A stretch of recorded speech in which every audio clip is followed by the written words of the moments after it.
Chapter 56. Your Highness, this isn't what this subordinate said. This subordinate is only reporting. Shadow wiped the cold sweat on his forehead. Bailey Jiaju unhurriedly straightened his sleeves. He was still sitting in an indifferent manner, but he gave people a kind of majesty of a monarch overlooking the world. Those two people are actually birds of a feather. Yes. Shadow answered while lowering his head. He really didn't know what to say. Before, those two people didn't speak at all, but because they mentioned Your Highness, they seemed to have found a common language. Your Highness, what kind of enmity did you have with Master Huan, to make him blacken you like this? Continue to watch. If there are any problems, come and report to me. Baligaju gracefully propped up the side of his face, just like a rare breed of Persian cat. Every movement of his showed his nobility. Shadow lowered his eyes. He first walked a few steps outside, then turned back. He endured and endured, but in the end, he couldn't help but ask, Your Highness, that year when Master Huan wanted to accept you into the battle spirit forces, why did you refuse him? Baligaju yawned again, and said in an indifferent tone, Because I promised him I had to get up early. Because I promised him I had to get up early. Because I promised him I had to get up early.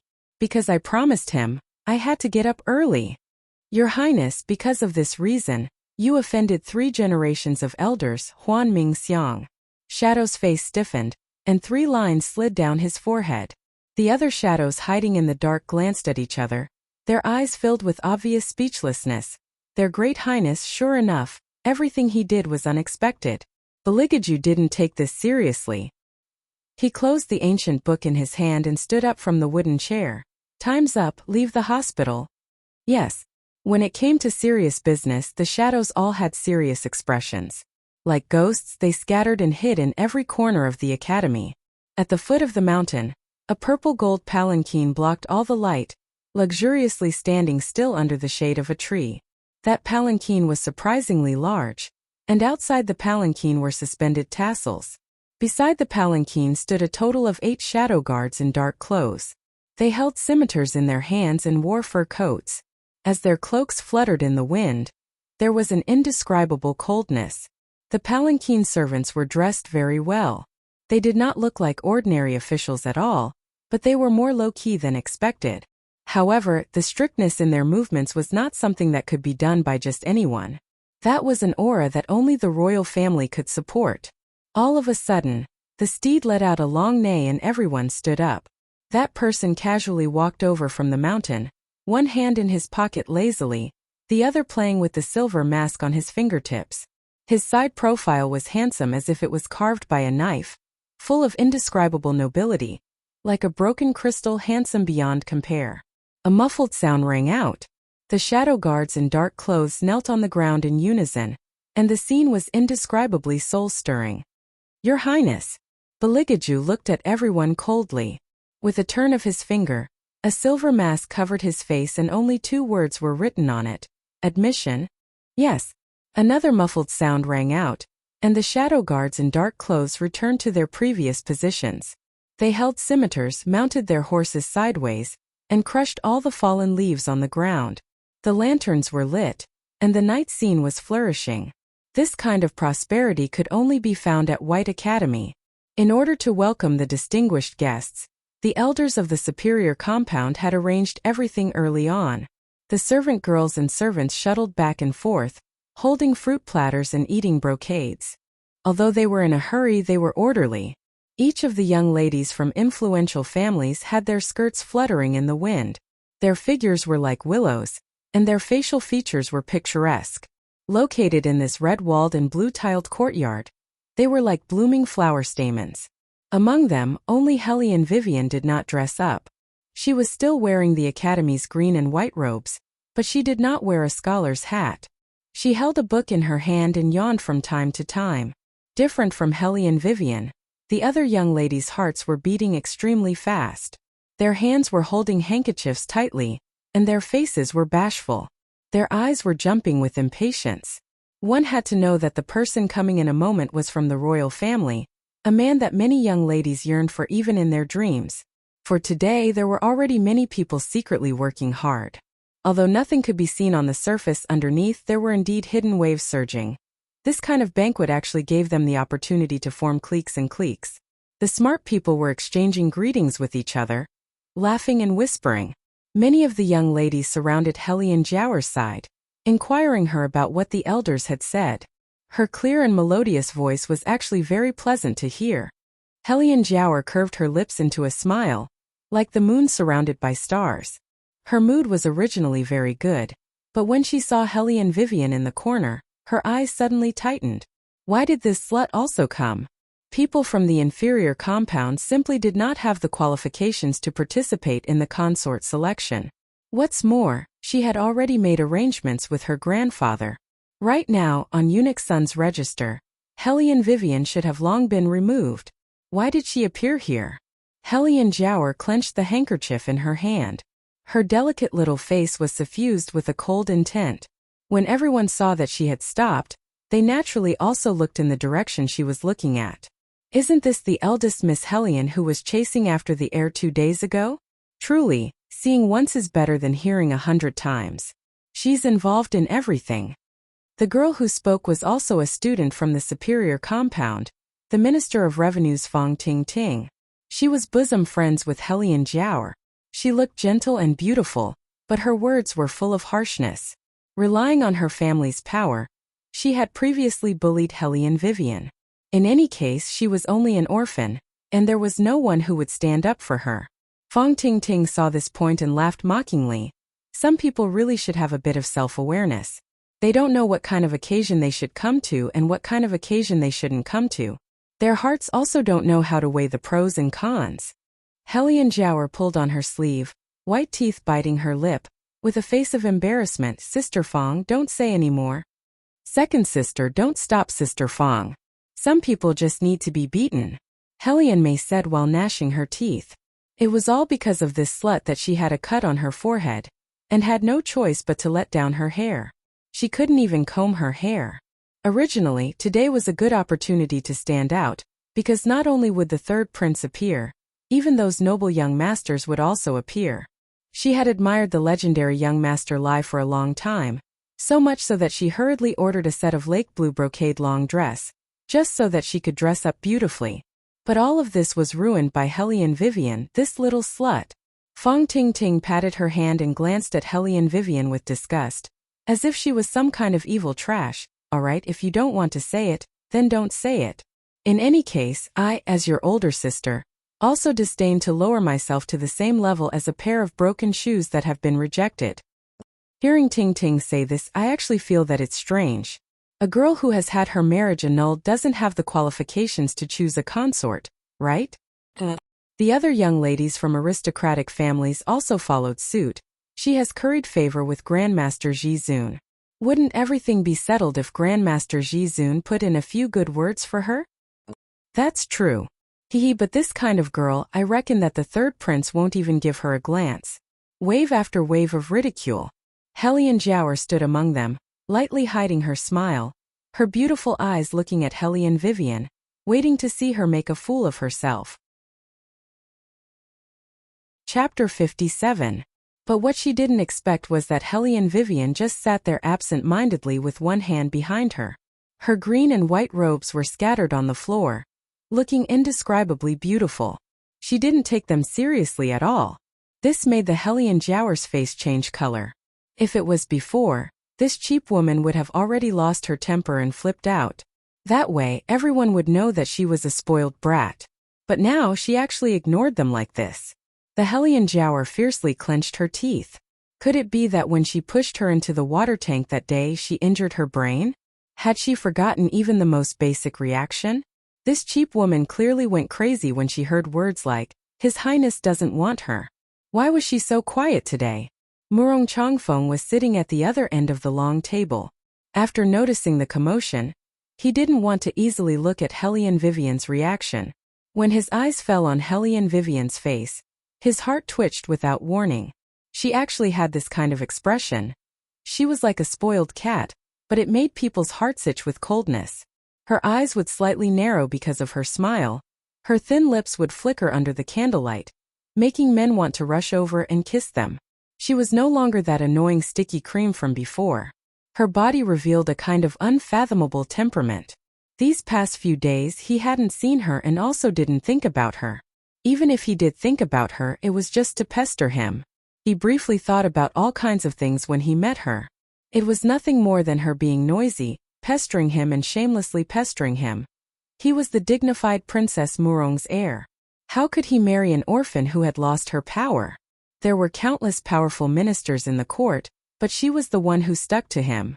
She was undoubtedly the only stain on his body. No matter how he thought about it, he couldn't accept it. That was why he made that kind of decision. But he didn't think that because of a divorce letter, she would stop all of her previous actions. Even the way she spoke and looked at him was different from before. The current her actually made him feel unfamiliar. Unfamiliar to the point that he was a little at a loss. Feng Tingting naturally noticed Murong Changfeng's gaze. She clenched the handkerchief in her hand, her heart filled with jealousy. The person that His Highness normally hated the most was that love-struck fool. How could he look at her with that kind of expression today, as if he was going to like her? She was obviously an ugly and lowly waste. If he didn't rely on the Hellion family's hundreds of years, how could that kind of lowly woman enter His Highness's eyes? Sisters, it's better for us to keep our mouths shut, lest someone becomes unhappy and runs to Grandmaster Jizun crying and complaining. Feng Tingting's words. To remind Murong Chang's what kind of woman Hellion Vivian. Sure enough, Murong Changfeng wrinkled his thick eyebrows, his handsome face showing disdain. On the contrary, Hellion Mei was very righteous and awe-inspiring. If you want to complain, then complain.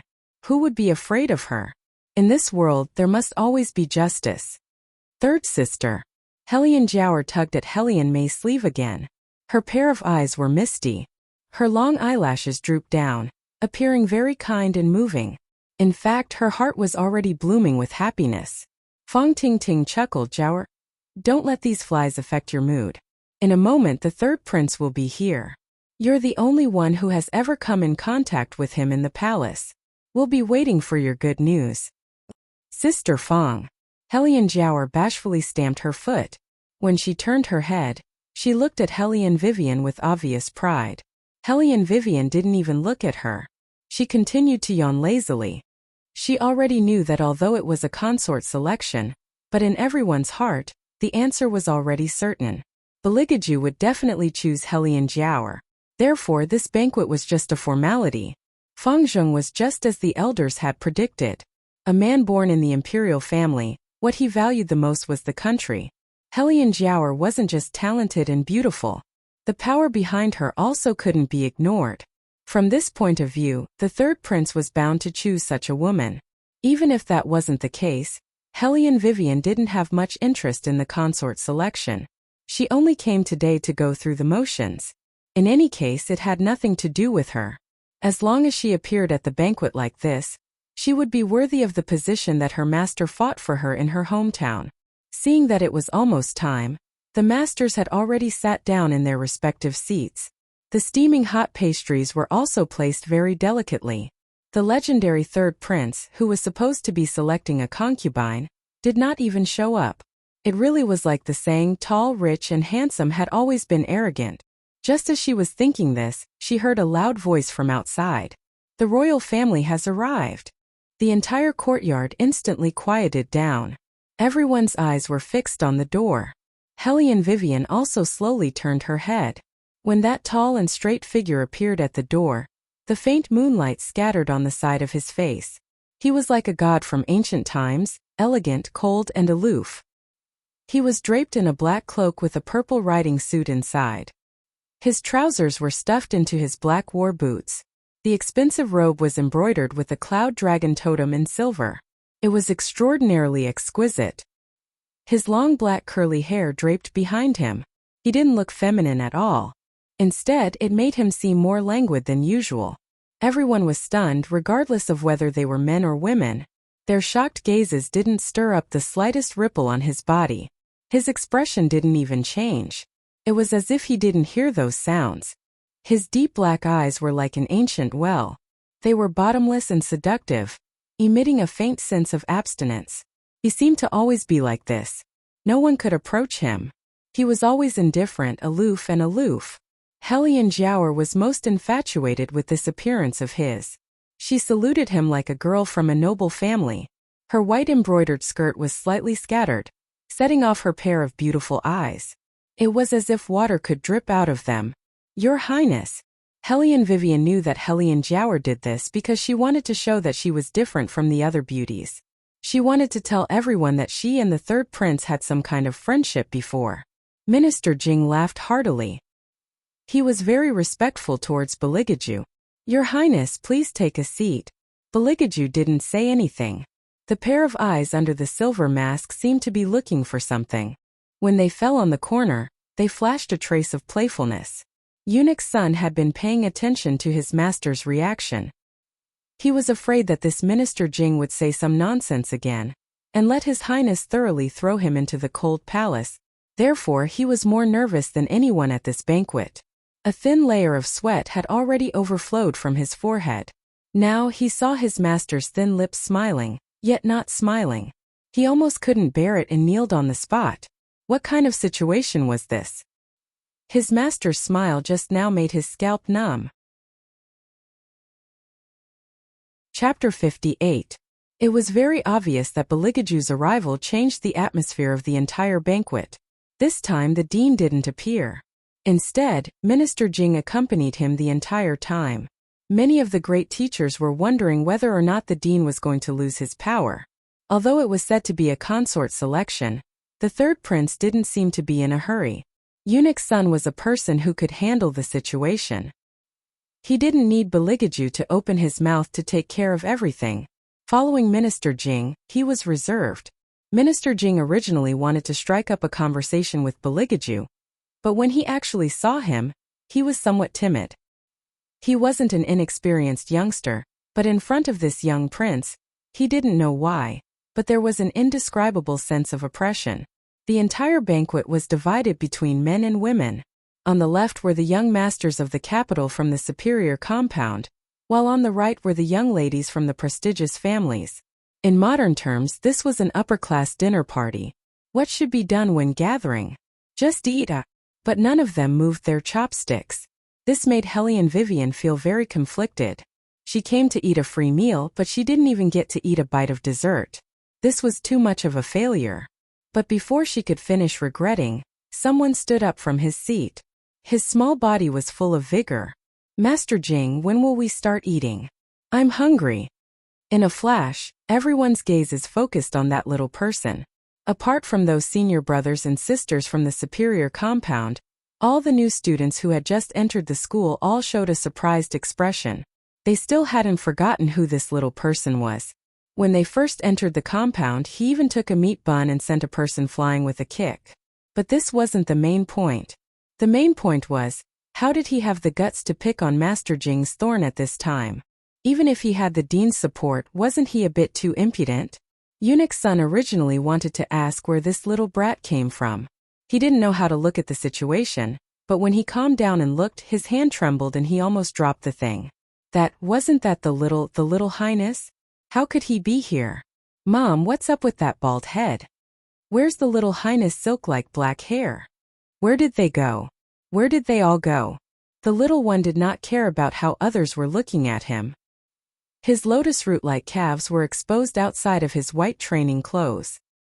His cheeks puffed up as he asked again in all seriousness, when exactly is the meal? If it's late, I'll go to the kitchen and eat before coming back. Eunuch Sun was speechless. Sob, sob, sob. After coming to White Academy, their family's little Highness had been starved to such a state. No, when he returned to the palace this time, he must bring his little Highness back. Jingwu Wang saw that Eunuch Sun was frowning as he looked at the little one. He thought that Eunuch Sun was disgusted by the little one's rudeness. He had long found this little baldy brought by Tu Sufeng unpleasing to the eye. He might as well take advantage of this opportunity to teach him a lesson. Jingwu Wang squints his old eyes, his face showing displeasure. Kong-chan, sit down. Hearing this, the little one's chubby face wrinkled into a ball. However, he didn't follow Minister Jing's words. Instead, he stood there and showed what he wanted to eat. Being refuted like this, Jingwu Wang's old face was about to lose. He was so angry that he almost stood up. When the Hellion Jiao and Fong Mayer saw this, they looked at each other one after another and lightly laughed. This little senior brother, you should sit down first. If you stand up again, you'll be lacking in etiquette. At that time, the dean will also be in a difficult position.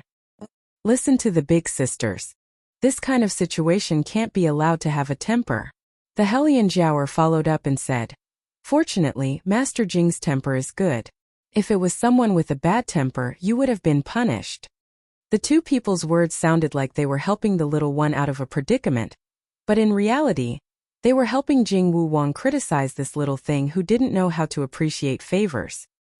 He was only a disciple brought by the dean, yet he was so arrogant in the courtyard. Even if his martial qi was stronger, he should have been disciplined a long time ago. How old was he? He didn't listen to anyone's words. Letting him eat this lesson now would also let him know who in the end was in charge of White Academy. Those senior brothers and sisters of the superior compound wouldn't say anything. First, they were wise to protect themselves. Second, they knew that the person brought by the dean absolutely wasn't simple. Some time ago, all the martial uncles in the courtyard had been beaten up by him. Although they didn't know who he was, they could roughly guess that he was most likely the successor of a large family. Because from the first day they entered the academy, this little one had been raised in White Academy. The people who knew were few and far between. This wasn't something an ordinary person from a famous family could do, unless they were born with an extremely illustrious background. However, right now, no matter how illustrious they were, it was useless. It was Master Jing who didn't see eye to eye with him. They also couldn't possibly offend a master of virtue and prestige in the academy for a little one. The little one looked left and right. His little face became tighter and tighter. His stomach was hungry, so his patience was extremely poor. Even his ears followed and drooped down, a sign that he was about to explode. Eunuch's son saw this and felt distressed. He didn't know what to say, so he could only desperately give his master a meaningful glance. Beligaju lowered his eyes and played with the ring on his finger. He didn't look anxious at all. When Eunuch's son saw this, he knew it was over. It wasn't that the little highness was done for, but rather that the Fong family was done for. Without waiting for Eunuch's son to think about this, a cool voice sounded from the ground, without any emotion. His stomach is hungry, so of course he has to eat. What's more, a child can't withstand hunger. He just wants to eat something. You guys are talking about this and that. Do you think that because the dean isn't here, you can bully little senior brother? It was Hellion Wei Wei. She was standing behind the little one. Her left hand rested lazily on the little one's shoulder, sharp as a blade. She swept her gaze over everyone, and finally her eyes fell on Minister Jing. Master Jing, you can't really be thinking like this, huh? Minister Jing's face turned white from that kind of gaze. Hellion Jiao followed up. Elder sister, how can you accuse Master Jing like this? I don't think Master Jing meant it that way. Didn't mean it that way? Hellion Wei Wei laughed and raised her eyebrows. Then I would like to ask my younger sister. Since you didn't want to take advantage of the fact that the principal wasn't here to bully little senior, then what were you guys doing just now? She thought that she was ruthless and lazy, and would do all kinds of evil. If someone hit her once, she would return it 10 times over. Her purpose for coming to this banquet was very clear. She was just here to make up the numbers and not participate in any intrigue. However, she really couldn't bear to see a group of people ridiculing a little bun. A child. They really could do it. Hellion Jiao was stifled by her words. She didn't know how to refute, so she simply didn't say anything. This could be considered an unexpected gain. Just now she wanted to provoke this little slut, but she didn't fall for it. Now she actually stood up for a little thing. This was something she didn't expect. However, what the royal hated the most was people who didn't know how to look at the situation. She wanted to see what kind of end this little slut would end up in. Hellion Jiao lowered her head, and a trace of viciousness flashed through her eyes. Even if he made progress, so what? He still didn't know what to say at what time. That debauchery couldn't be removed. This was destined to be that little slut's Achilles heel. Minister Jing seemed to have grasped this point, and he adopted the attitude of an old man. Hellion Vivian is talking nonsense. This old man only told him to sit down, so as to avoid offending the royal. When Bailey Jiaju heard these words, he finally raised his eyes and very, very slowly glanced at Jingwu Wang. Chapter 59. That gaze was extremely cold. Minister Jing was still in a daze and didn't notice the deep meaning in Beligaju's eyes. Helian Jiaoer was looking at Beligaju's side profile. Her red lips were smiling with a thick sense of schadenfreude. The royal was getting impatient. Sure enough, Beligaju's thick eyebrows furrowed, faintly and without a trace. Helian Vivian's expression didn't change as she stood there. She had an expression that said, "If you like it, then watch it. If you don't, then punish me." She knew that these people were all waiting to see a good show. They wanted to see how she would be taught a lesson by the third prince. She didn't care. She was just that kind of person. When it was time to make a move, she would make a move. She couldn't watch such a tender little bun be bullied. When she had just pinched the little bun's face. That soft touch couldn't be any better. However, what she didn't understand was why the third prince was looking at her, as if he was looking at a strange auntie. Furthermore, there was a familiar playfulness in his eyes. When she wanted to take a closer look, that aloof man had already retracted his gaze. Half of his silver mask didn't reveal the slightest ripple. His entire body was sitting in a very lazy and luxurious posture. His elbow was propped up on the side as he indifferently said, "Come here." Eh? Who was the third prince calling? Before everyone could react, they saw the little one running over and calling out like a tiger, "Brother, brother?" The crimson red on Helian Jiaoer's face instantly retreated. Everyone's expression froze. Even Helian Vivian raised her eyebrows in surprise. She didn't expect that this little foodie was actually from the royal family. It was really surprising. This little senior brother usually only knew how to fight and eat. He really didn't seem like someone who came from the royal palace. "Amen," Beligaju indifferently replied and continued to turn the ring on his finger. Even his tone was as indifferent as usual. "What does Minister Jing think seventh brother has done to offend me? You can tell me in detail." Minister Jing didn't want to say anything. He had long since been scared stiff. His legs were trembling, and he only wanted to kneel. Beligaju looked at him mockingly, but said to Eunuch Sun, "Eunuch Sunday, this old servant is here." Eunuch Sun bowed to receive the order. Beligaju's voice didn't change at all. It was still neither cold nor hot. "Tell Minister Fong within 3 days. I will personally come to his house and confiscate his house." "Yes." Eunuch Sun's skin tightened. Fong Tingting was dumbfounded as if she had been struck by lightning. She knelt on the ground with a thud. "Your Highness, my father has always been an honest official. You can't do this, you can't do this." Beligaju fed the little one a mouthful of jerky, and then turned to look at him with a faint smile. "Honest and honest?" As soon as Helian Jiaoer heard this, she knew it wasn't good. She wanted to tell Fong Tingting to stop talking, but she also didn't want to get involved in this muddy water. Fong Tingting had always been spoiled by her family. In a moment of desperation, she shouted, "Father has done so much for the imperial court. What's wrong with receiving some money?" Hearing this, Minister Jing also became anxious. How could this Fong family's young miss be so stupid? This time it would be difficult to clean up the mess. Helian Vivian yawned. She thought that watching a good show should be accompanied by snacks. She conveniently took a piece of pastry and put it in her mouth. Beligaju's indifferent voice sounded again. "Eunuch Sun, when you go to Minister Fong's house, bring young Miss Fong along. Let her repeat what she just said to Minister Fong, so that Minister Fong will know where he made a mistake. If he raises a daughter who only knows how to eat like the eldest young miss of the Helian family, perhaps he can still keep the head on his neck." Cough. Helian Vivian choked on the pastry in her mouth. If this third prince wanted to punish people, then punish them. Why did he have to use her as a comparison?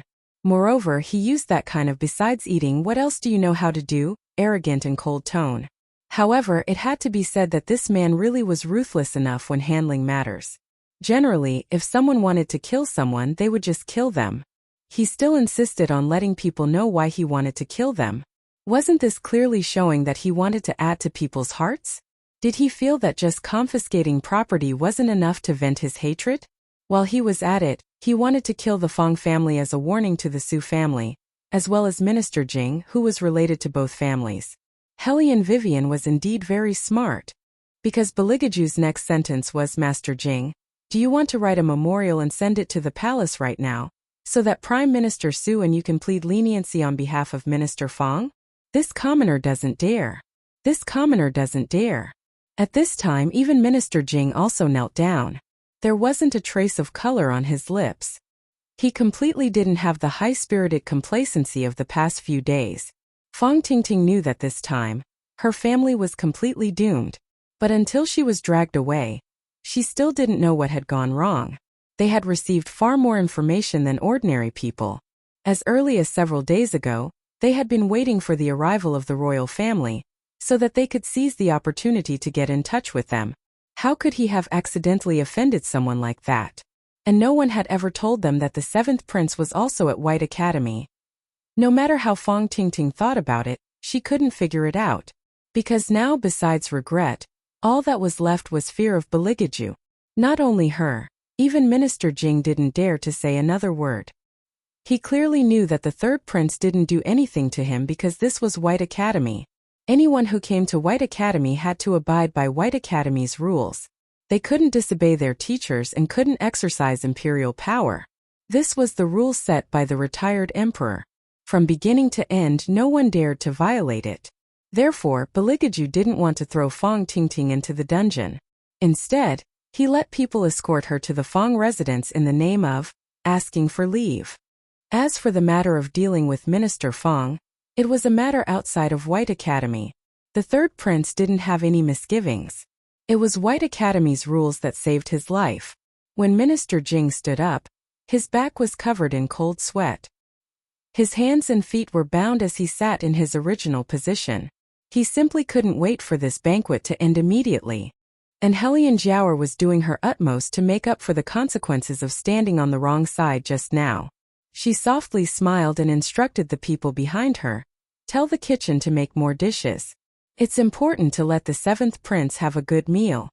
After she finished speaking, she smiled at Bailey Kong-chan. But the little one didn't care about her at all. With a fierce little face he said, "Brother, there's no need to trouble the kitchen's martial uncle. I'll just eat the meat buns." Hellion Jiaoer's raised hand stiffened. Her smiling face almost couldn't hold it anymore. Hellion Mei immediately helped her out. "Second sister, the seventh prince is really sensible. When I was young I ate whatever I wanted to eat. I never thought that the kitchen's master would have to work hard. Before, I didn't know little brother's identity. I just thought that this child was really steady and sensible. Just now he was also extremely hungry, so he actually did such a cute thing." Hellion Jiaoer also deserved to be called shameless for a long time. Before she was still ridiculing the little one, but now the topic changed. Her praise was watertight. Hellion Vivian was really bored listening to this kind of flattery. After eating her fill, she simply lay down on the desk nearby. Propping up the side of her face, she began to drowsily sleep.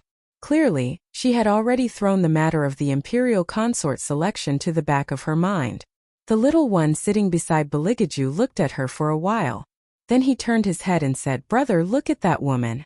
She's asleep again. It seems like she doesn't want to become the imperial consort at all." Beligaju's tone was indifferent as he opened his eyes. It was impossible to tell whether he was happy or angry.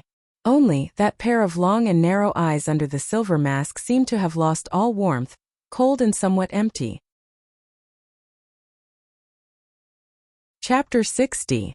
Eunuch Sun, who was standing by Bailey Jiaju's side, just happened to see this scene. He was only thinking about how he should save the situation, so he did his utmost to raise his voice by a few decibels. "Before I left the palace, the emperor had instructed me that I wanted to see the abilities of all the young ladies. Fighting and killing is always not good. However, I also inquired from Master Jing. Every year, White Academy will allow new students to enter the spirit forest to contract with their own spirit beast. It would be better to handle this matter in advance this year. After I see the results, I can also report to retired emperor." All the subjects of the Dragon War Empire knew that the retired emperor loved the third prince the most. For so many years, he had been urging the third prince to choose a consort. If it wasn't for the fact that the third prince didn't approach women, he wouldn't be without a consort at this age. Now that the third prince finally agreed to choose a consort, the retired emperor was the happiest. Regarding the consort selection, of course, he had many demands. Only when everyone heard about contracting a mythological beast, they all shrank back. Although they were all students of the superior compound, there was still a gap between people. Some people simply couldn't contract a mythological beast unless their divine sense reached a certain level. It seems that the retired emperor already knew that the White Academy produced a genius Jiao heir, so he deliberately created such a difficult problem. He simply recognized Sister Jiao heir. The Hellion Jiao intimately pinched the face of the person who spoke. You only know how to make fun of me. How am I making fun of you? You see, ever since the royal came in, he simply didn't look at anyone else. He kept looking at us. If he wasn't looking at you, could it be that he was looking at that dark and swarthy waist? That person mockingly glanced at Hellion Vivian, who was lying on the wooden table. You only know how to sleep all day. Look at the things on her table. Almost all of them were eaten by her. She really hasn't seen the world, Sister Jiao heir. Sister Mei, how can you bear to live with such a person in the Defense Division residence? The Hellion Jiao disappointedly sighed and pretended to be upset. Don't say any more. Because Big Sister's aptitude is too poor, it's hard to avoid feeling inferior. That's why she's like this. Big Sister Jiao heir, you're just too kind and beautiful. No wonder the royal family doesn't look at anyone but you. Hellion Jiao heir's face reddened slightly as she listened and said, nonsense. However, her heart was full of pride. She shyly looked at the high and mighty man. When she met his eyes, her cheeks burned even hotter. However, Beligaju never left the woman sleeping on the floor. The coldness in his eyes became more and more demonic as time passed. If he kept a pet, he would have to constantly give her a warning. If he made her feel too comfortable, she would look down on him. A good hunter certainly knows how to deal with this kind of disobedient pet. As long as her thorns are pulled out one by one, she can be at peace. With a meat bun in his mouth, Little Bald Head looked at Hellion Weiwei, who was sleeping soundly, then looked at the seemingly smiling yet not smiling Bailey Jiaju, who always gave people a kind of holy and pure existence like a god. His round tiger eyes paused, then turned toward Hellion Weiwei's direction to take another look. Then, he tilted his small head and evaluated with a cold little face. Not bad. What's not bad? Eunuch Sun, who was doing his best to hold the meat bun for his little highness, twitched his mouth. Please don't be what I think. That Hellion Vivian, I've seen her go to the commerce courtyard. Little Bald Head took a big bite of the meat bun and didn't raise his head. She can make money and can support third brother. Moreover, third brother has already been taken care of by her. What taken care of? Eunuch Sun desperately swallowed his saliva. Little Highness, although your master's younger brother, you can't talk like that. You have to know that when master is angry, he won't recognize his emotions. I just don't know if she can cook. While Little Bald Head was at a loss, his small brows wrinkled. He seriously looked at Beligaju. Third brother, I still think you should consider it. It's better to find someone who can cook. What's better? Eunuch Sun chuckled twice. This was choosing a consort, not a chef. No, this wasn't the main point. The main point was, why didn't his master have any reaction at all? Eunuch Sun looked at Bailey Jiaju again. He only managed to catch a glimpse of the curve at the corner of his mouth. It was as if he had seen an interesting toy. His handsome charm was enough to make any girl fall for him. He still remembered that the last time His Highness showed this expression, he was only 7 years old. In Mountain Phoenix, he caught a fire cheelin with his bare hands. He even trained that fire cheelin into a divine beast that only ate vegetables. A fire cheelin, a divine beast that didn't like meat. With just a stomp of its foot, it could make a city collapse. It would always listen to someone's orders. The most ferocious divine beast in ancient times.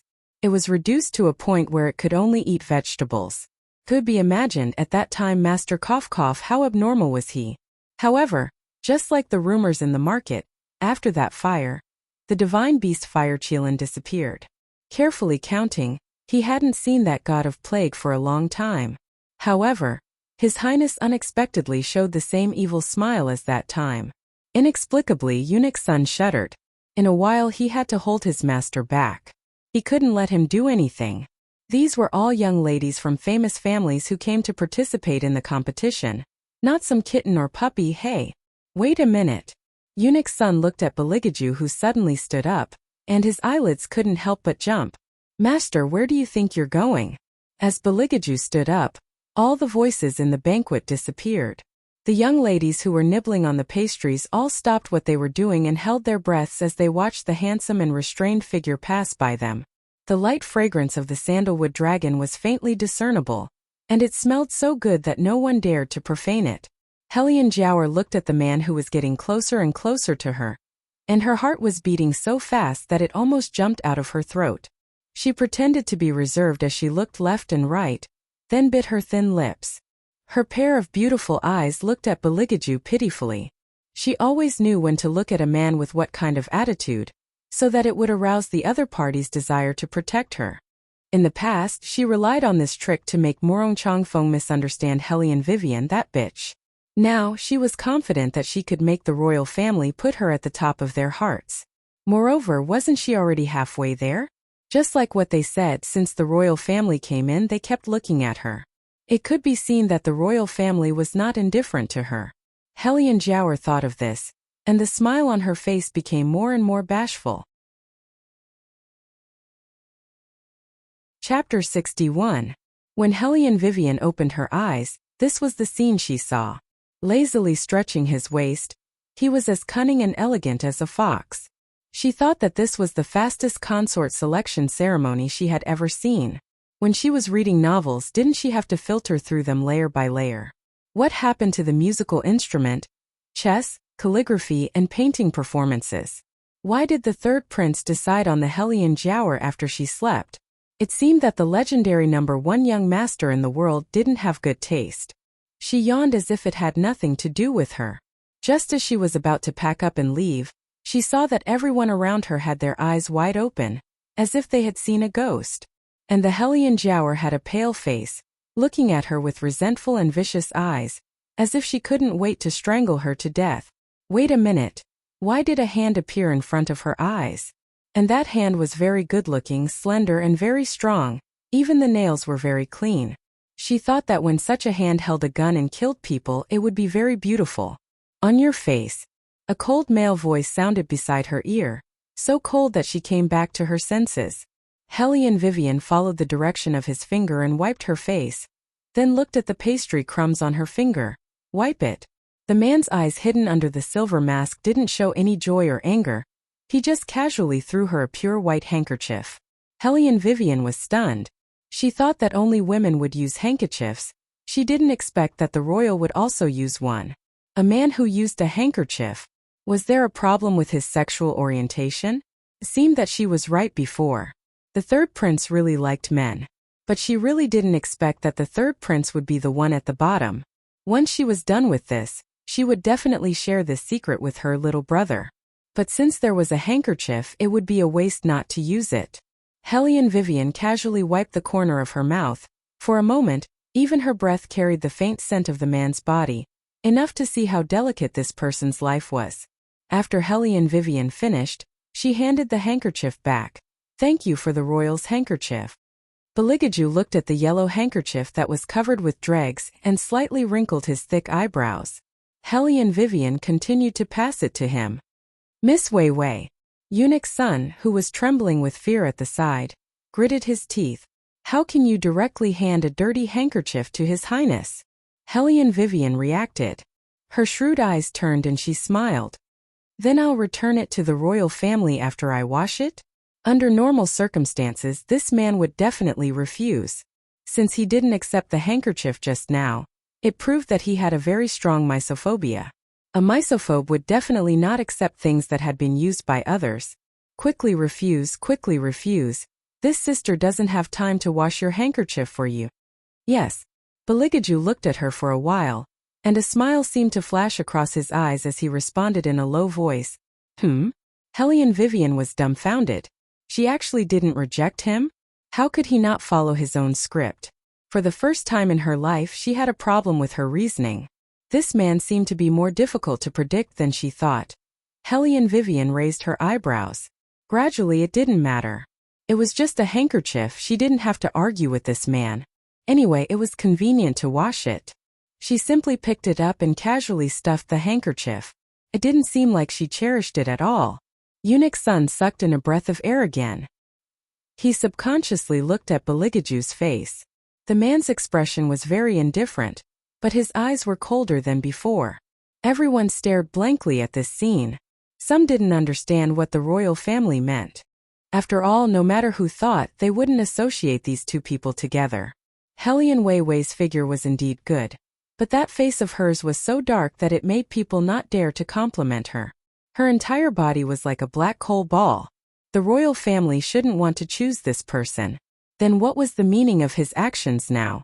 No one could understand what Bailey Jiaju was thinking, because he didn't say another word to Wei Wei. Instead, he absent-mindedly strolled around, one hand hanging by the side of his leg, the other hand holding little bald head, and walked towards the direction of Spirit Forest. It was as if the matter of throwing a handkerchief to Hellion Vivian was as easy as lifting his hand. Even Eunuch's son, who was following beside him, couldn't make sense of it. Seeing his master walk away, he immediately followed. Hellion Jiao was undoubtedly the most embarrassed and humiliated one.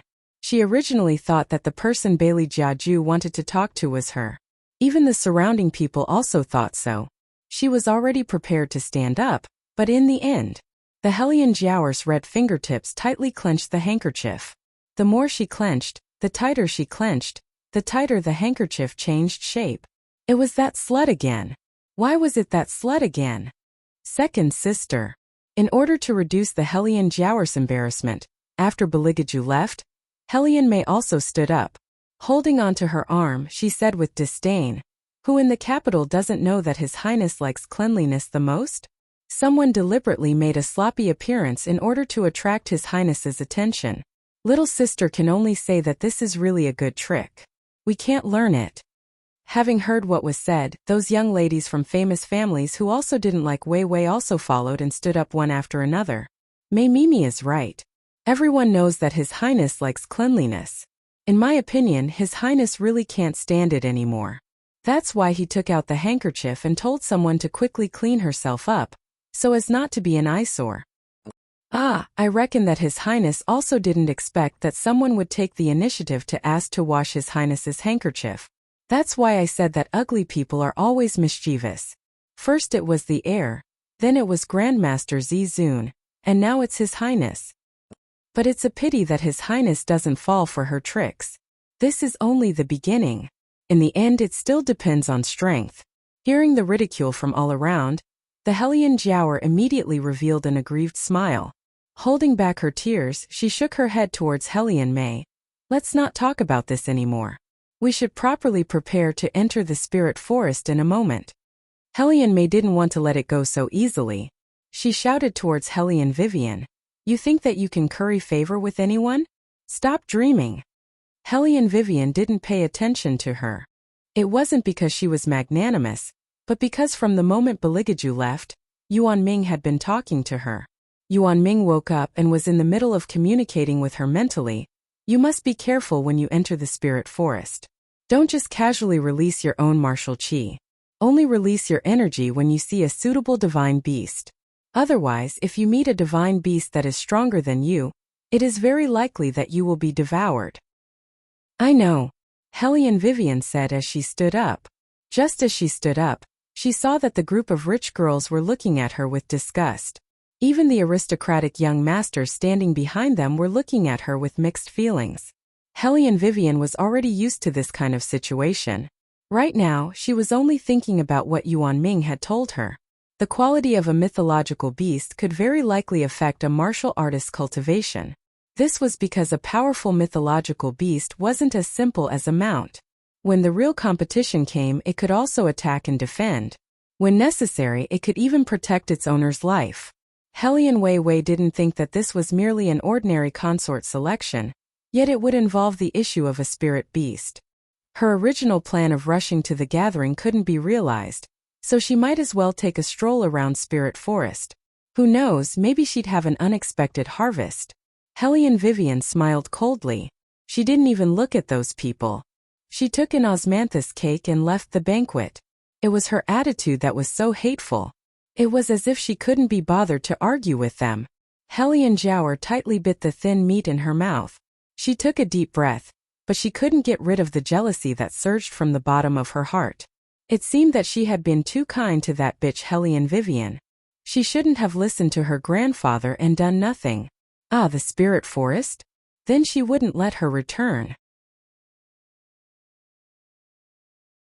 Chapter 62. Murong Changfeng, who hadn't said a word from beginning to end, clenched his hands into fists, the thumb ring in his hand piercing deeply into his palm. Didn't she like him? Didn't she keep saying that she wouldn't marry anyone but him? Now she was entangled with the third prince. Murong Changfeng clenched his jaw, his eyes forming a thick layer of ice. The servant standing beside him observed his expression and took the opportunity to speak. This woman, it seems like she's once again clinging onto the royal family. Fortunately, the lord divorced her. Otherwise she would have been disgraced again. Murong Changfeng didn't speak, waving his long sleeves bringing out a chilly air. The servant frowned, puzzled. According to reason, the lord should be happy. If that woman changed her target, then she wouldn't bother the lord anymore. Then the lord would be able to find time to do the big thing that the lord said. But the lord didn't seem to be smiling at all. The servant hesitated for a moment, then hurriedly followed. White Academy's back mountain was the spirit forest. The most frightening thing inside was not only the mythological beasts, but also the strange terrain that could cause people to lose their way. Therefore, in reality, the people who entered the spirit forest to train were most afraid of not being able to deal with the mythological beasts and the so-called ghosts, but getting lost. There was once a person who entered the spirit forest and never came out again. Therefore, in this aspect, the Academy's elders had always been very cautious, only allowing the new students to follow the prescribed route. Even if they didn't find a mythological beast, it didn't matter. Although mythological beasts were very precious, under normal circumstances, they wouldn't be easily contracted by humans. Unless the contractor convinced them, then they would bow down to the contractor. Of course, there were many types of mythological beasts. There were good ones and bad ones. The quality of the mythological beast was directly related to the strength of the contractor's martial qi. The stronger the contractor's martial qi, the stronger the mythological beast that was summoned. Like the third prince's mount, the fire qilin, was an ancient mythological beast. Some people said that ancient mythological beasts were the most rebellious animals in the world. To be able to contract them, the contractor's future would be limitless. But this time, those who entered the spirit forest were all new students, so they wouldn't be able to contract with any ancient mythological beasts. At most, they would be able to bring out a storm wolf. Apart from those few especially talented people from the superior compound, it was reckoned that the other noble young ladies were just going in to join in on the fun. What's more, it's that useless trash who doesn't know anything.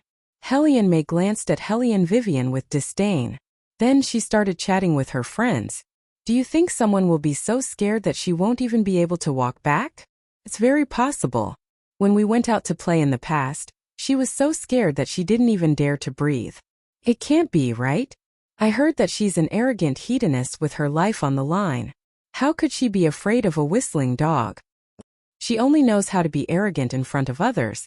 But when something really happens, she runs faster than anyone else. Then what's the point of forming a contract with a divine beast? She'll probably be scared to death by the divine beast before she can even chant the incantation, ha ha ha. The mocking laughter from all around grew louder and louder. It was as if everyone was waiting for Hellion Vivian to run away. The corners of Hellion Jiaoer's mouth hooked up. She faced Hellion Vivian and said hypocritically, "Big sister, if you can't do it, then don't force yourself. The spirit forest is different from the outside world. If you're not careful, then you'll lose your life." Hellion Vivian didn't pay attention to Hellion Jiaoer. She was too lazy to talk to her right now. Hellion Jiaoer saw her like this and coldly snorted in her heart. She knew that this cheap woman wouldn't be able to get rid of her old habits. She didn't know her own worth and yet she was so stubborn. Did she think that she could form a contract with a mythological beast with her mediocre skills? That was simply an idiot's dream. But this wasn't a bad thing. Everything was going according to her plan. Helian Jiaoer slowly smiled. When she lowered her head, the light in her eyes seeped out a poison that was difficult to detect. Everyone was focused on the precautions for entering the spirit forest. No one noticed that Helian Jiaoer and Minister Jing glanced at each other. Their expressions were gloomy and deep. Since that cheap woman Helian Vivian didn't know her place, then they might as well make her disappear completely. At dusk, a faint golden light leaped out from the eastern horizon, illuminating the entrance of the spirit forest. A large stretch of trees that reached the sky.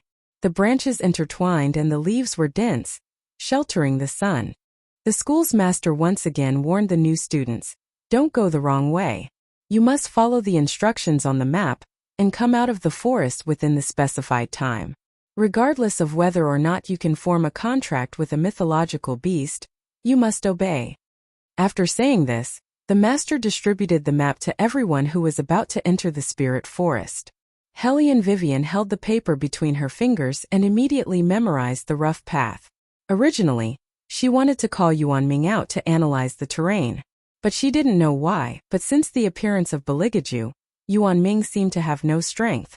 Now he simply entered a state of hibernation. Helian Vivian was more or less worried about him. She thought that when they came out of the spirit forest, she would go down the mountain and fight a few battles to make Yuan Ming more spirited.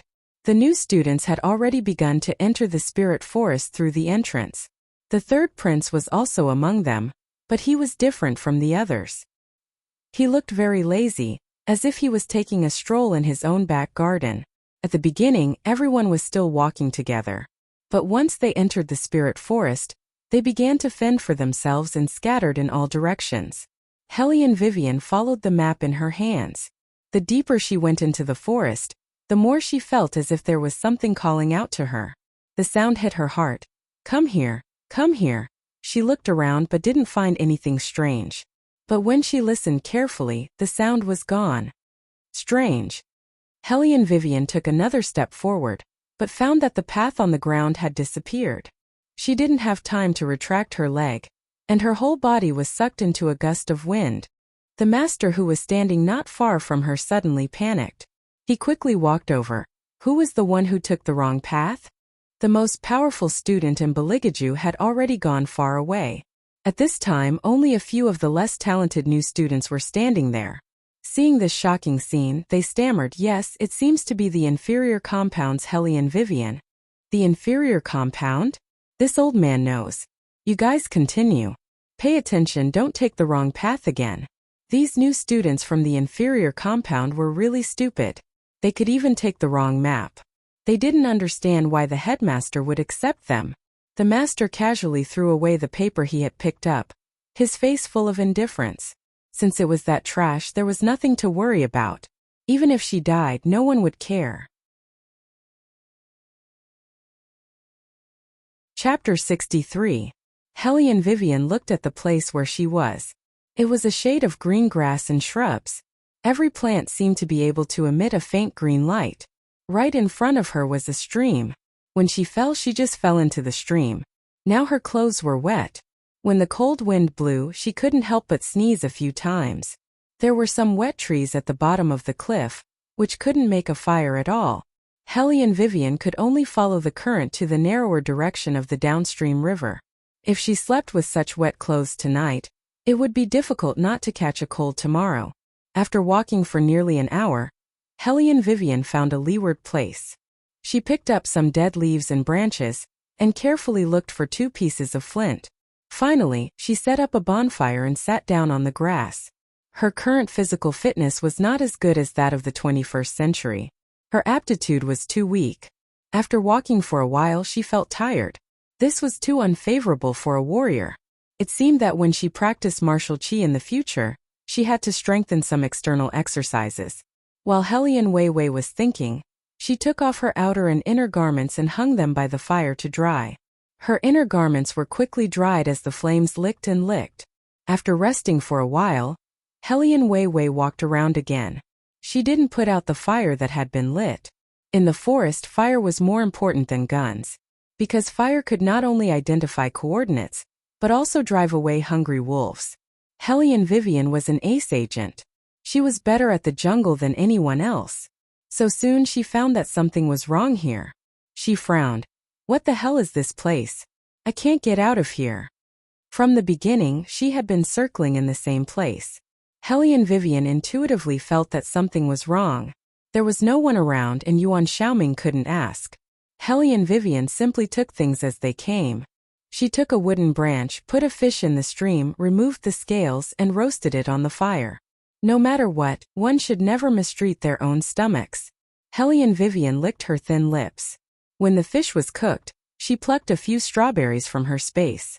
She crushed them and smeared the juice on the back of the fish.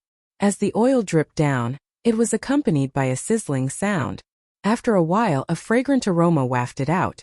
Hellion Vivian smells the smell and plans to enter the space to see if there are any seasonings that can be used. When she comes out, the 3 fish become 2. What the hell? Where did the 3rd fish go? Don't tell her that the fish grew wings and flew away. If that happened, she would flip the table.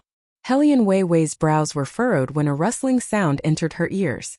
She looked sideways and saw a white wild cat staring at her by the fire. It raised its ears and looked at her alertly. There was a freshly roasted fish hanging on its paw. One person and one cat coldly looked at each other. Weiwei was still fine. Sitting in her original place, she didn't feel anything. However, a little wild cat with one paw raised was using its remaining 3 paws to stand on the ground. It was clearly somewhat unsteady on its feet. Finally, it staggered and sprawled on the ground, somewhat discouraged as it let out an "awoo" sound. Hellion Weiwei couldn't hold it in any longer and burst out laughing. After all, it was not every day to see a wild cat fall down because of stealing. This strange scene could not be seen every day.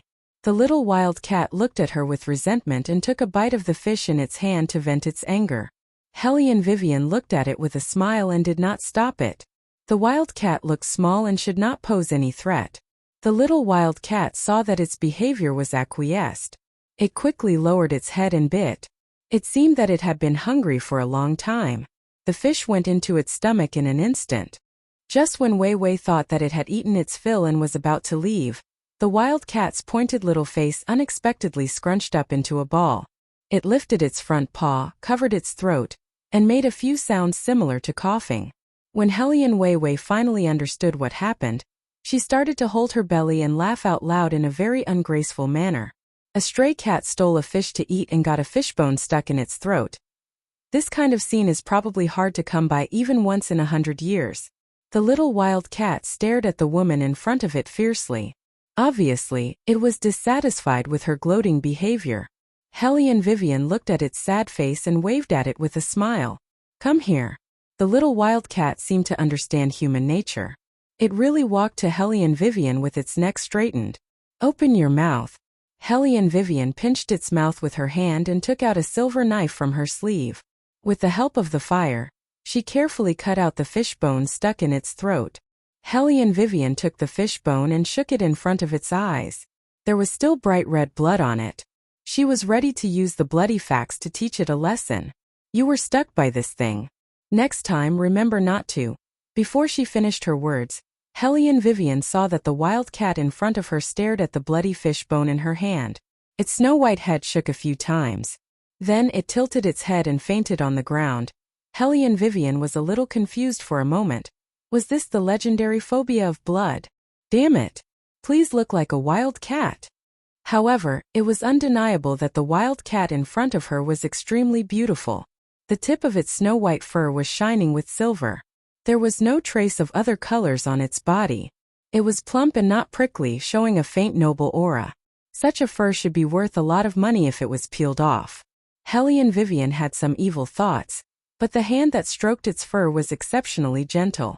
The warmth from the tip of her hand made her want to get closer. However, the moment she held it in her arms, a silver light suddenly appeared around the wild cat's body. A mist filled the air and wrapped around it. After the mist dispersed, Hellion Vivian's mind went blank for a moment.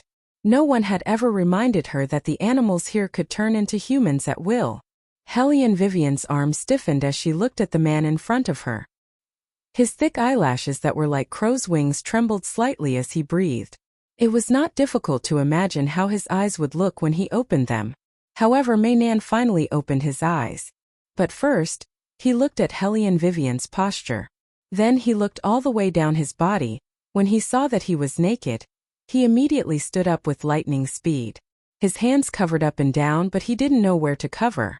Hellion Wei looked at him calmly. She looked at him with some evil amusement as he was flustered. She had dealt with too many naked bodies in her previous life. She had no feelings for the human body. However, the body in front of her was really perfect.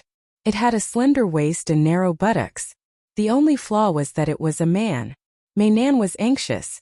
When he turned around, he finally noticed Hellion Vivian's clothes hanging by the campfire. He hurriedly picked them up and tried to put them on. He didn't forget to whisper in a dangerous tone, "Close your eyes for me." Chapter 64.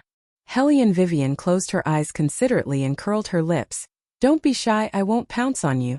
The silver-haired beautiful man slipped, but his face didn't show any expression. His voice was very cold. "Woman, you can open your eyes." Hellion Vivian turned her head with a smile and saw that the beautiful man had already put on his clothes. His long sleeves were floating in the air, with a bit of immortal charm. He was wearing her clothes, but the clothes were just right for him, but the arms and legs were a little short, and the sexy lines of his abdominal muscles were exposed, a layer of white. His long hair brushed against his cheeks as he buttoned up his shirt, revealing a pair of very faint silver eyes. They faintly emitted a layer of faint light, extremely bewitching. The moonlight faintly sprinkled on his face, sketching out his perfect outline. He looked very much like a beautiful boy in a manga. Not bad. Hellion Vivian touched her chin and smiled evilly. "Have you ever thought that in fact, it is more suitable for you to wear women's clothes?" The beautiful man's beautiful phoenix eyes narrowed, and his head slowly turned, with a dangerous look in his eyes. "If you talk nonsense again, I will swallow you." Hellion Vivian smiled more brightly. "Swallow me? Are you sure? A stray cat who is dizzy with blood shouldn't be any better after turning into a human." With that, she turned her finger. "I just need to bite my finger, and lose 2 drops of blood is enough for you to see. After you pass out, what do I want to do to you? Can you resist?" The beautiful man's eyes paused, and his raised chin was stiff, as if he had never seen such a thick-skinned woman. He pointed at Hellion Vivian and said stubbornly, "I won't lower myself to the level of a woman like you." With that, he planned to leave, but he didn't expect that as soon as he raised his feet, his body became small again, and he didn't even have a chance to struggle. Damn it! Damn it! Hey, even if you become a cat, you are still very beautiful. You don't have to lie on the ground and pretend to be dead, right? Hellion Vivian looked at the melancholy cat face in front of her, and found it funny no matter how she looked at it. The white cat tilted its head, extended its front paws, and squatted in front of Hellion Vivian. It decided to stay by this woman's side before it completely regained its true form. Although he didn't know how strong she was, it was better than going out to face those greedy humans. Moreover, he always felt that there was something sleeping on her body. He had only explored a little, but he was bounced back by an unknown chi. He had never encountered such a situation before. Hellion Vivian saw the cat in front of her in a daze and raised her eyebrows. "Speaking of which, why can't you even control your own body?" The white cat glanced at her haughtily. "I was in the middle of a tribulation. You despicable humans predicted that I would be in the tribulation period and wanted to contract me. Just now, I had a fight with that person in the West. My physical strength was exhausted, so I had no choice but to reveal my true form.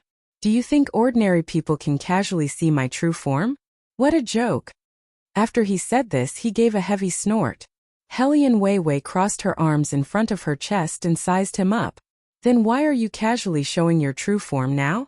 The white cat suddenly felt its face burn, but then it thought that a cat's face wouldn't be seen even if it blushed, so it calmed down a lot.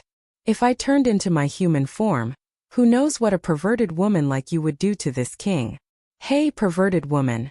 This is the first time this king has been seen naked by a woman other than my imperial mother. You have to take responsibility for this king." Hearing this, Hellion Vivian silently looked away. "You can leave." The white cat was stunned, as if it didn't expect someone to reject it. A strange feeling flashed through its heart. Then it said in a cold and noble voice, "If it wasn't for the fact that our Whitefin clan is very particular about repaying kindness, do you think this king would let you take responsibility?" Whitefin clan. Hellion Vivian looked at the white cat with her arms crossed, the descendant of an ancient divine beast. The white cat gave a cold N sound as an answer. "Since you want to repay kindness, then do it." Hellion Vivian took a bite of the roasted fish and saw the white cat's body stiffen. She smiled again. "Don't worry, I don't need you to do anything difficult. As long as you help me find a normal divine beast for me to contract, then take me away from this damned place. I just walked around and found that there was something here. Could it be that there was an array?" Hearing this, the white cat looked at Hellion Vivian with a trace of astonishment in its eyes. Very few humans could find out that there was an array in the forest in such a short time. This woman wasn't stupid. "That's right, it's an array. Looking at your clothes, you should be a student of White Academy."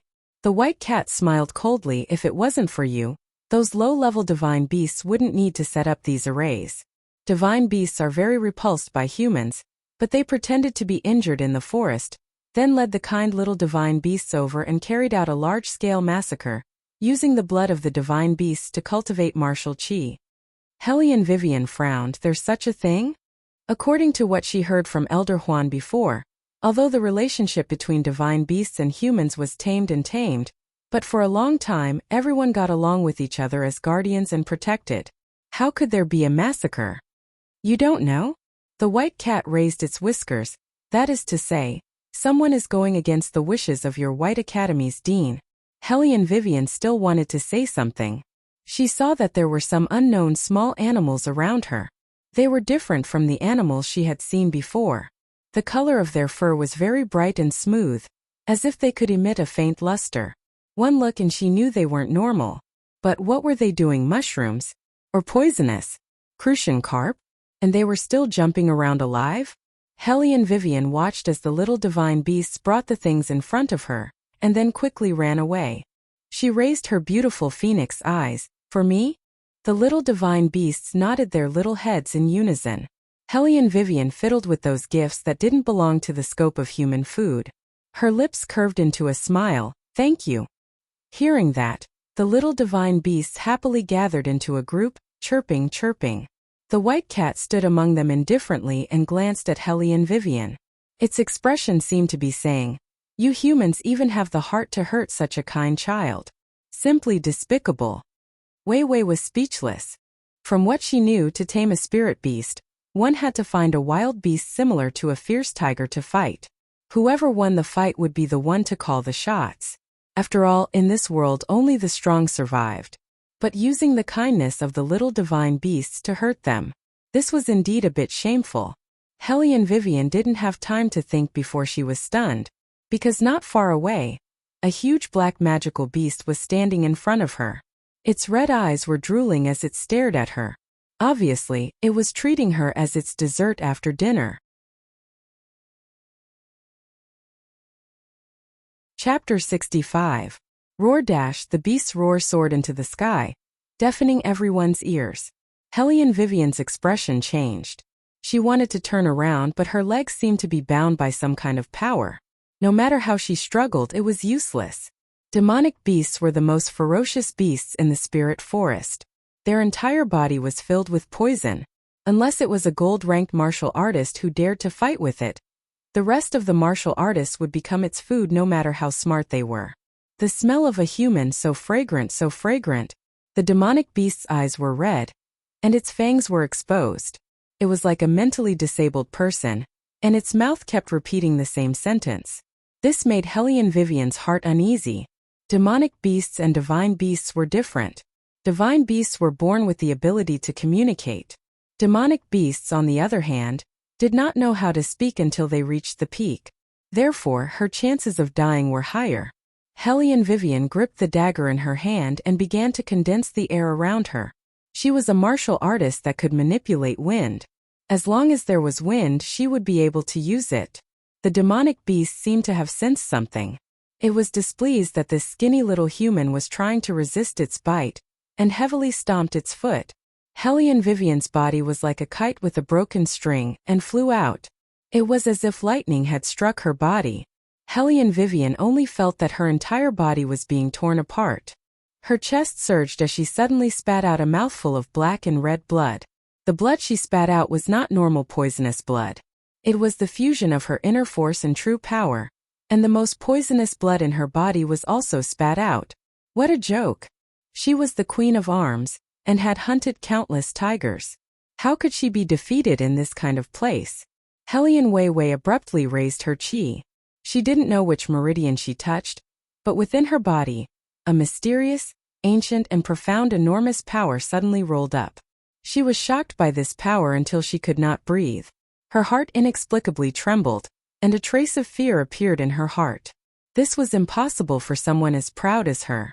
Because her body was no longer under her control, she stiffly fell to the ground. She couldn't even sense any information from the outside world.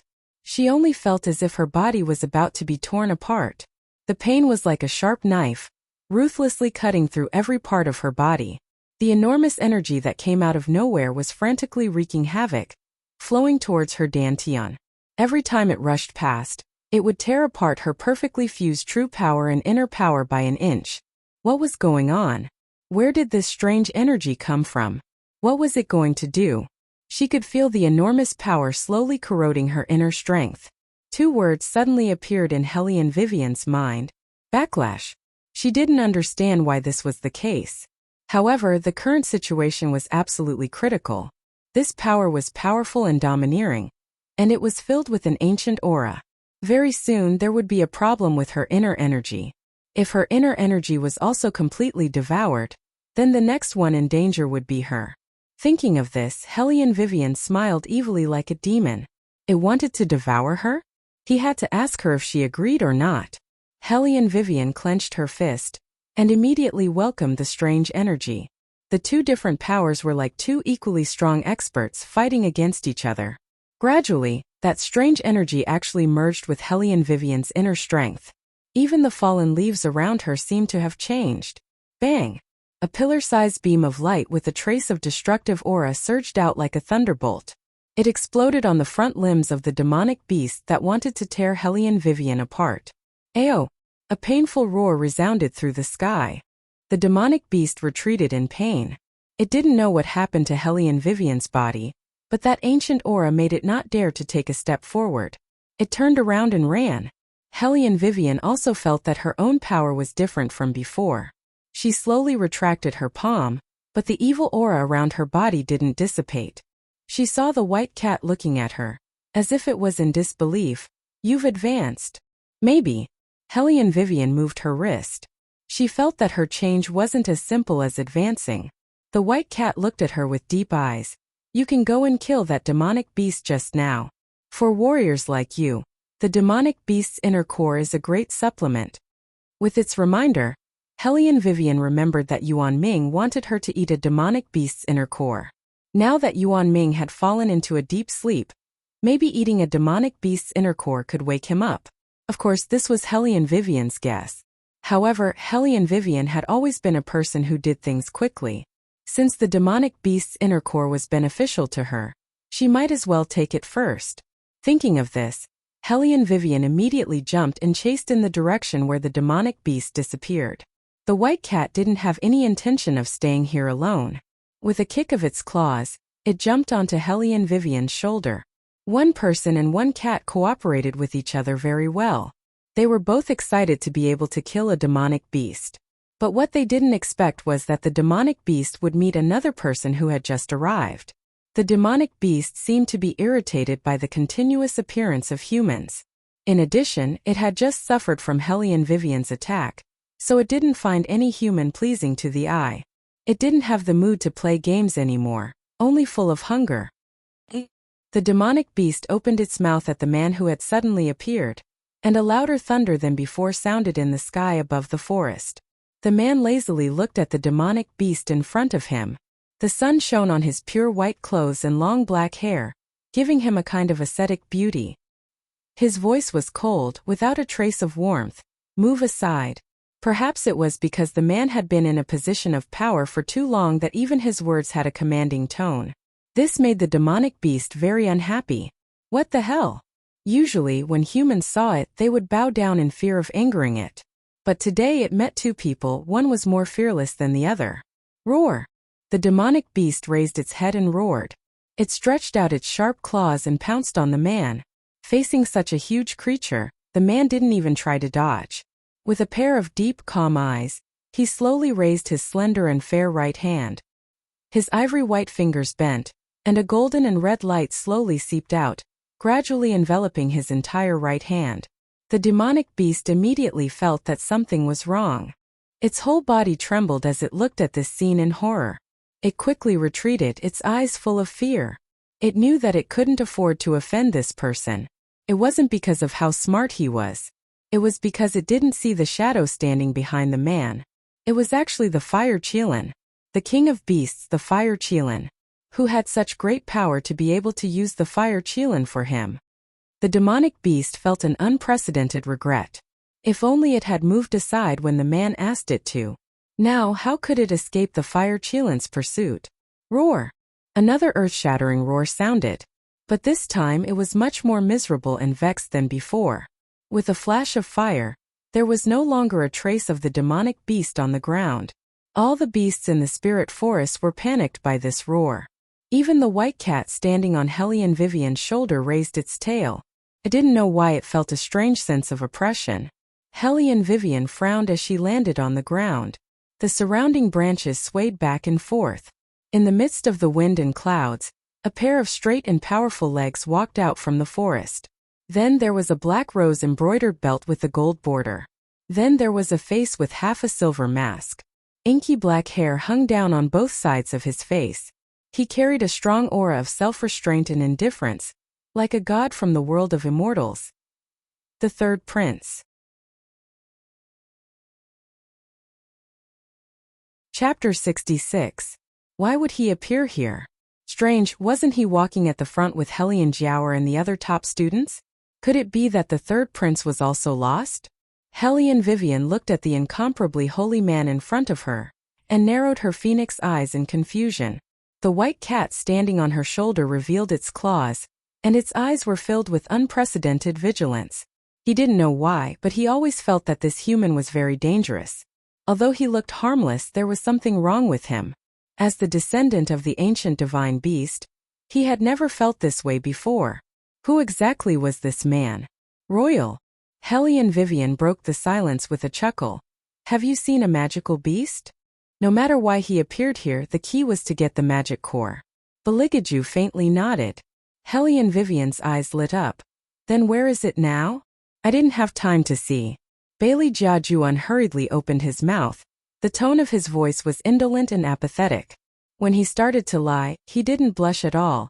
His heart didn't skip a beat, so much so that it gave people a kind of lofty elegance. You should know that I don't have an ounce of chi on my body. When I see magical beasts, I naturally have to hide. Hellion Vivian. Well, it was all because the pressure from a certain highness was too strong. She had forgotten that he had lost all his martial chi. However, I thought that was a rumor. Hellion Vivian shrewdly probed. Beligaju's expression did not change as he stretched out his left hand and channeled his inner force, but it was a cloud of white mist. This proved that he indeed did not have any martial chi. Because even if it was Hellion Vivian, when she was channeling her energy, the surrounding air would change. As for him, he couldn't summon the slightest bit of wind. Are you deliberately trying to see my incompetence? The corner of Beligaju's mouth was half raised, and no one could hear the joy or anger in his voice. Hellion Vivian knew what it felt like to be treated as trash. She said apologetically, I didn't mean that. Beligaju didn't say anything.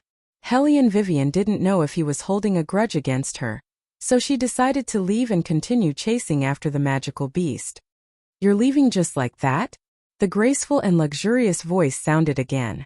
Beligaju looked at her like a piece of jade. What should I do? What did the third prince mean by that? What did he mean by what should he do? Bailey Jiaju absent-mindedly strolled over, that handsome face wearing a silver mask, as he gradually approached, unexpectedly had a kind of indescribable familiarity. You also said that there are magical beasts roaming around here. I also don't know martial chi. You just intend to leave me here like this and not care about anything else? What else could he do? What else did she want to do? Hellion Vivian blinked in confusion. Beligaju only gave her 2 words. Protect the Emperor. Hellion Vivian. You're a big man. Can you not say that you want someone to protect you so naturally? Even the Fire Chelan, who was hiding in the contract space, almost vomited blood when it heard these words. It hadn't seen its master for a few years. How did he become better at pretending? We have to go out first, we'll talk about your magical beast later. Beligaju lazily turned the ring on his finger. It seemed that no matter what, this man was always so pleasing to the eye. Very good. A certain highness had already decided on her next itinerary. He really didn't give her any chance to say no. However, why would she do something that didn't benefit her? Hellion Vivian stood in place without moving, only reaching out to stroke the white cat on her shoulder. As if he saw through her thoughts, Beligaju's thin lips curved up into a smile. What? You don't want to? Then this highness can continue to keep this dragon core on me. Dragon core? A holy core that was even rarer than a magical core. It was said that eating one could reduce one's cultivation by 10 years. The people outside were right. Even if the 3rd prince didn't have the slightest bit of martial chi, women would still drool over him. Not to mention his figure and temperament, just based on the treasures he had, it was enough to make all of the nobles in the capital go crazy with infatuation. Hellion Vivian snorted twice in her heart, suddenly feeling a bit unbalanced. They were both trash. Why was the difference between people so big? However, bringing him along was quite worth it. It was too late to chase after that magical beast anyway. Moreover, dragon cores were indeed rare. It was basically impossible to catch a divine dragon in the mainland. They still had to go to the peak of the sea. Hellion Vivian made a comparison and quickly made a decision. To be able to protect the royal family is this humble girl's honor. Dragon core, dragon core. She didn't know when Yuan Ming woke up and saw the dragon core. Would he be so excited that he would lick his lips? Bailey Jiaju didn't expose her little scheme. His always thin lips slightly curved upwards. After that, his gaze fell on her shoulder. Looking at the white cat that was brimming with hostility towards him, he smiled devilishly. The white cat's back trembled. Damn it, why did he have a feeling that his true self was seen through by the other party? Hellion Vivian also felt Beligaju's gaze. Her expression didn't change as she said, I just picked it up, I even changed it into a set of clothes, we can cook it when we get back. Beligaju, who originally didn't have much interest in the white cat, stopped in his tracks, looked in the direction of the white cat, the corners of his eyes deep. No need to wait until we get back, if we can't get out tonight, we can roast it. White cat. It wanted to leave now. Hellion Vivian looked at it regretfully, her eyes seemed to say, Sorry, I was just joking. I didn't think that the 3rd prince would like you so much. White cat. Don't tell me that you want to listen to this man and roast me. Hellion Vivian sighed. He is now my patron. White cat. It shouldn't have trusted humans. However, Hellion Vivian didn't really eat the white cat for supper. She looked around and found out that they had to wait for the fog in the forest to disperse before they could get out. She started a fire on the spot and broke off a tree branch. She planned to hunt a rabbit and bring it back to eat. The weather in the forest was unpredictable. She didn't know when the fog would disperse, so not being hungry was her goal. She didn't bother to call out to Beligaju anyway, letting him sit by the fire, nothing would happen. That magical beast just left, it shouldn't be back so soon. No matter how smart Hellion Vivian was, she didn't know that the magical beast she was longing for had already been crushed by Beligaju, who claimed to have no martial chi, and fed to his pet, Fire Chelan. When Bailey Jiaju was the only one left by the bonfire, Fire Chelan's satisfied voice slowly transmitted over from the contract space. Its tone was low and deep, revealing a bit of charm. A single man and a single woman together. Master, are you planning to make a move on that woman?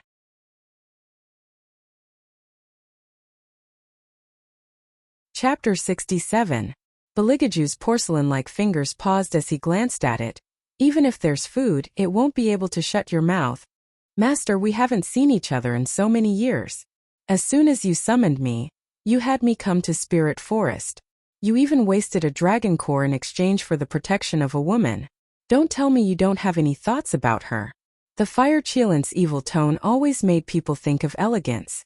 Beligaju played with the jade thumb ring on his index finger as he smiled evilly. Before hunting, I have to give her some benefits. But this doesn't seem like your personality. You're so cold-blooded, but you're rarely interested in anyone. You even treat her as your prey. The fire Qilin raised its eyebrows. I thought that only an ancient divine beast like me would be able to make you take a second look. Beligaju narrowed his eyes as a strong sense of oppression came from him. Cold-blooded. Even if it was the fire Qilin, it couldn't resist its master's cold gaze. It coughed heavily and said, "What I mean is, you are such a noble person. How can you be so casually interested in an ordinary thing?" Huff huff, wanting to please a master was very tiring. The fire Qilin turned around and wiped off its cold sweat. Beligaju slowed down his tone as his thin lips slightly curved. A person who dares to use 10 taels of silver to buy an ordinary object of mine. Do you think I shouldn't be interested? Using 10 taels of silver to buy master. The fire Qilin was shocked as it almost choked on the bone in its mouth. Cough cough, where did this woman come from? She actually didn't know the difference between life and death. No wonder its master could pretend to be so abnormal. There was a reason behind it. In the time it wasn't here, such a fun thing had actually happened. It really didn't dare to believe it. Moreover, master, you just recognized the white cat that was following that woman. The fire Qilin dutifully reminded him. Beligaju's eyes were indifferent as if he didn't care about the other party. Baize's descendant has the bloodline of an ancient divine beast.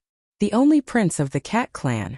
It's probably because it was injured and its strength was greatly reduced that it revealed its original form and turned into a stupid cat. The white cat, achoo. Achoo. Hellion Vivian glanced at it. Please, can you behave like a cat? Cats don't sneeze like this. Someone must be missing me. The white cat had an arrogant expression. You have to know that my disappearance will cause panic in the entire Whitefin clan. Shwa. Hellion Vivian moved the branch in her hand and lifted up the white rabbit. She looked at the white cat standing on the rock and said coldly, "Maybe someone is scolding you." The white cat remained silent. Achoo. On the other side, the fire Qilin shook its head and continued, "There seems to be signs of a contract between them. I really didn't expect that a woman could actually make the descendants of Baize completely let down their guard against her. You have to know that they are the most cunning race. Also, my honorable master, you are wrong. In this world, I am the only divine beast with the ancient bloodline. As for my master, there will only ever be one, and that is you." Bailey Jiaju did not speak. He was dressed in an ivory white robe with a faintly discernible smile at the corner of his mouth. He was tall and slender, and one could faintly see the brilliance emitted from his body. This made all the beasts in the spirit forest feel an unprecedented throbbing. The feeling of submission to the strong that seeped out from the blood made them feel shocked. They didn't know what had happened, but they could feel that a king-like figure had come to the forest. However, as a human, Hellion Vivian didn't have this kind of understanding. Seeing that the rabbits were about done, she returned to the bonfire. With a beautiful twist of her dagger, the rabbit's skin bloomed like a flower and fell from the rabbit's body. Logically speaking, a young lady who lived in a big house all year round shouldn't be able to do this. Beligaju looked at Hellion Vivian's practiced movements, and his deep eyes became deeper. The white cat had been staring at him from the side. It wasn't sure if this man had martial chi, but because it wasn't sure, it felt that he was unfathomable and terrifying. Hellion Vivian also muttered, "That person has stayed here for so long, but no beasts have come to find trouble." The white cat coldly snorted, "What's so strange about that? Divine beasts generally prefer to be close to the strong. It is very difficult for a person with low martial chi to attract the attention of the beasts." It seems that this man wasn't lying. He really doesn't have any martial chi. Hellion Weiwei followed suit and nodded. Only then did she completely dispel her suspicions towards Bailey Jiaju. How could this person and cat know that the reason why the beasts didn't approach wasn't because they didn't want to, but because they didn't dare? In the world of divine beasts, the hierarchy was very strict. The fire Qilin didn't appear in front of the white cat, but it didn't mean that it didn't appear in other places. From the aura it emitted, the divine beasts that tried to approach here, before they even stepped into this circle, they completely fled. How would they dare to approach Beligaju? Unless they didn't want to live anymore, and wanted to be swallowed by the fire Qilin. However, they were thinking too much. The fire Qilin had just swallowed a beast, and now it wasn't very hungry. It stayed in the contract space, guessing what its master would do next. After all, after eating, they would have to consider the problem of sleeping. In the true sense of a man and a woman alone. The fire Qilin smiled with a deep meaning, bringing out a bit of a devilish charm. Hellion Vivian had already finished roasting the rabbit. On top of it was smeared with strawberry juice, crispy on the outside and fragrant on the inside. Originally, when she handed it to Beligaju, a certain highness still wrinkled his thick eyebrows, but he still took it. The way he ate made Hellion Vivian feel that they weren't having a picnic right now, but were sitting in the palace eating dinner. The unexpectedly good taste made Beligaju think of the words of his tiger-like younger brother, when he ate the first bite of the rabbit meat. He must choose someone who can cook. The meat she roasted seemed to be more delicious than the ones in the imperial kitchen, probably because of the method. The method she used was something he had never seen before. Beligaju's long and narrow eyes twitched, and his pair of deep and bottomless phoenix eyes were demonically cold. Done. After Hellion Vivian packed up the things, she spread the hay. It's getting late, your highness should also sleep early, good night. Beligaju looked at Hellion Vivian, who was about to lie down next to him, and his thick eyebrows that had just relaxed wrinkled again. How do I sleep? Just sleep like this. When Hellion Vivian used to do missions, she would often hide in the forest for several days, so she had long been used to it. Now that she saw Beligaju so resistant, she suddenly realized, Your Highness, don't worry, I'm not interested in you, so you can sleep peacefully. No matter how good his temperament was, he was still a homosexual. She didn't have the hobby of pouncing on a homosexual. After speaking, Hellion Vivian planned to turn around to rest, but didn't expect that the man actually pressed her wrist to the ground. Not interested? Beligaju looked at the woman below him who didn't care about him at all, and his chest inexplicably felt somewhat stuffy. Then who are you interested in? Murongchang Feng?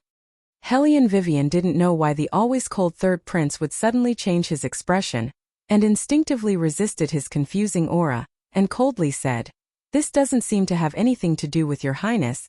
Could it be that he was the same as other people, and wanted to laugh at her previous infatuation with Murongchang Feng? Doesn't have anything to do with it? When Beligaju heard these 4 words, the light in his eyes completely turned cold. Without waiting for Hellion Vivian to sense the danger, she was brought into a cold embrace, and then under her incomparably astonished gaze, a man's sandalwood scent enveloped her just like that without any warning.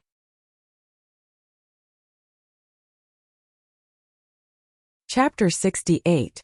Suddenly, the sound of a beast's roar resounded. The entire spirit forest began to shake and tremble. No one knew why the mythological beasts in the forest would suddenly become so violent. The originally tranquil celestial mountain was now filled with rolling stones.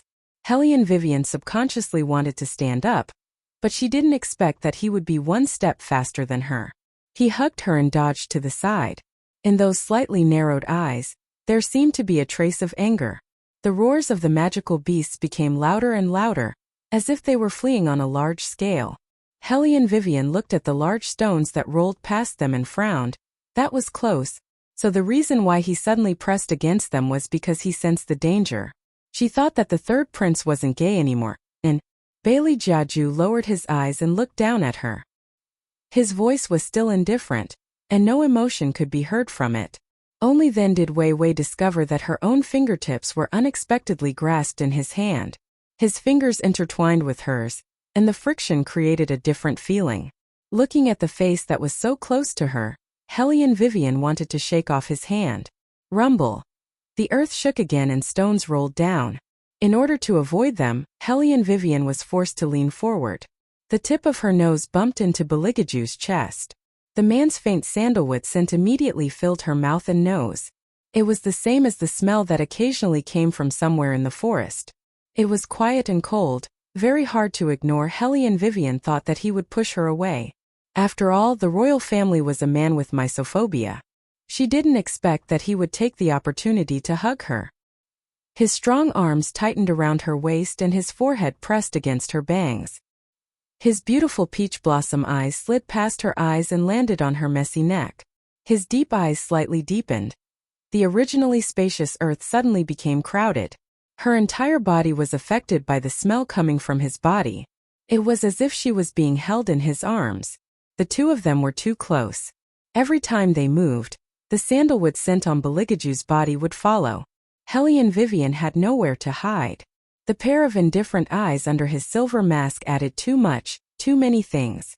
They were as deep as an ancient well, as if they could suck her in. Hellion Vivian could clearly see the slight smile tugging at the corners of his mouth. His sexy thin lips carried an irresistible charm. In order to avoid any misunderstandings, the first thing Hellion Vivian did after the danger was over was to quickly stand up and observe her surroundings. Seems to be over. Beligaju saw that she couldn't wait to escape from his action, and the light in his eyes was dyed with ice again. In the future, remember to clean the corners of your mouth when you eat. Hellion Vivian touched her lips and raised her eyebrows slightly. Wasn't the third prince's topic jumping too quickly? No wonder he stared at her for so long. It turned out that her face was dirty. This was excusable. Hellion Vivian knew that there were a few symptoms of mysophobia. Staring at dirty things was one of them. But she really didn't expect that the third prince's illness had become so serious. Even when the earth was shaking, he didn't forget to observe the corners of her mouth. He was really dedicated. However, that beast's cry just now was too strange. What happened in the spirit forest that could make so many mythological beasts run wildly? Hellion Vivian took a torch and jumped onto a tree. Standing on the branches, she looked from afar. That black mass of mythological beasts, there were at least 100 of them. Unfortunately, they were all running in the opposite direction from her. This made Hellion Weiwei completely dispel the idea of forming a contract with one. In the depths of the forest in the fantasy space, the fire Qilin evilly raised the corner of its mouth. Master being so cooperative is really rare. Oh! Beligaju brushed off the dust on his clothes and said in an indifferent tone. Why is it rare? The fire Qilin rubbed its chin and said, I remember that last time. The woman who threw herself into Master's arms was thrown out of the palace by Master. Why didn't Master resist this time? Because I suddenly felt. Speaking up to this point, Bailey Jiaju paused for a moment. A devilish coldness suddenly tainted his smile. The feeling of having a new prey in my arms is not bad. The fire Qilin looked at that smile and a chill suddenly appeared on its back. It still remembered how its master had treated it in the past. Feeding it vegetables for an entire 36 days.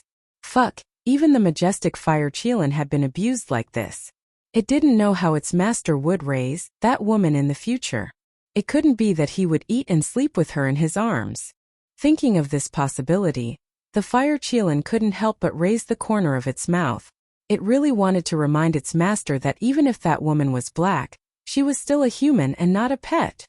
Hellion Vivian was still standing on the branches and looking at the magnificent scenery in front of her. Her eyes had a playful look. Little White, you are also a divine beast. They are all moving, why aren't you running? The white cat laid on her shoulder and black lines slid down its forehead. They are not moving. Then what are they doing? Hellion Vivian pointed at the black mass of beasts under her feet and was somewhat curious. The white cat said in a low voice, they are excited. They were using the unique method of divine beasts to celebrate. An incredible person must have come to the Wonderland forest. But it was seriously injured and couldn't sense the existence of that person at all. The white cat thoughtfully lowered its eyes and a deep luster appeared in its silver-gray eyes. It didn't know how the people of the clan were doing right now. They must be looking for him everywhere. The white cat was right. The descendants of the Whitefin clan were indeed looking for him. The old king even brought the divine beast to surround the entire White Academy for him, insisting that it was a student of the academy who had injured his most beloved son. Tu Sufeng wasn't here and Minister Jing had never dealt with this kind of thing before. His forehead was covered in sweat. He didn't know where the third prince had gone, and Eunuch Sun was also very busy. He had only gone to the spirit forest once and such a big mess had happened. If this was spread, where would he put his face as the superior compound's master? The Hellion Jiaoer stood beside Minister Jing and naturally saw his thoughts. Her beautiful eyes turned and were full of insidiousness. Master, did you forget? Hellion Vivian is still in the spirit forest. Maybe the person who injured the cat palace was her. Based on that trash. Minister Jing disdainfully snorted. Helian Jiao smiled and said word by word slowly. Master, in any case, it's impossible for her to come out again. Why don't you just push all the blame onto her? And also give the Whitefin clan an explanation. Minister Jing stopped pacing and turned his head to look at the Helian Jiao. He stroked his white beard and the same poisonous expression appeared on his face as the Helian Jiao. Every man for himself and the devil takes the hindmost. Besides, he had long found that trash unpleasing to the eye. He might as well use her to shut the mouths of the Whitefin clan. While the people on this side were still scheming on the other side, Helian Vivian was leisurely looking at the night sky and whistling. Beligaju glanced at her and said indifferently, "If you are bored, come accompany this prince to play chess."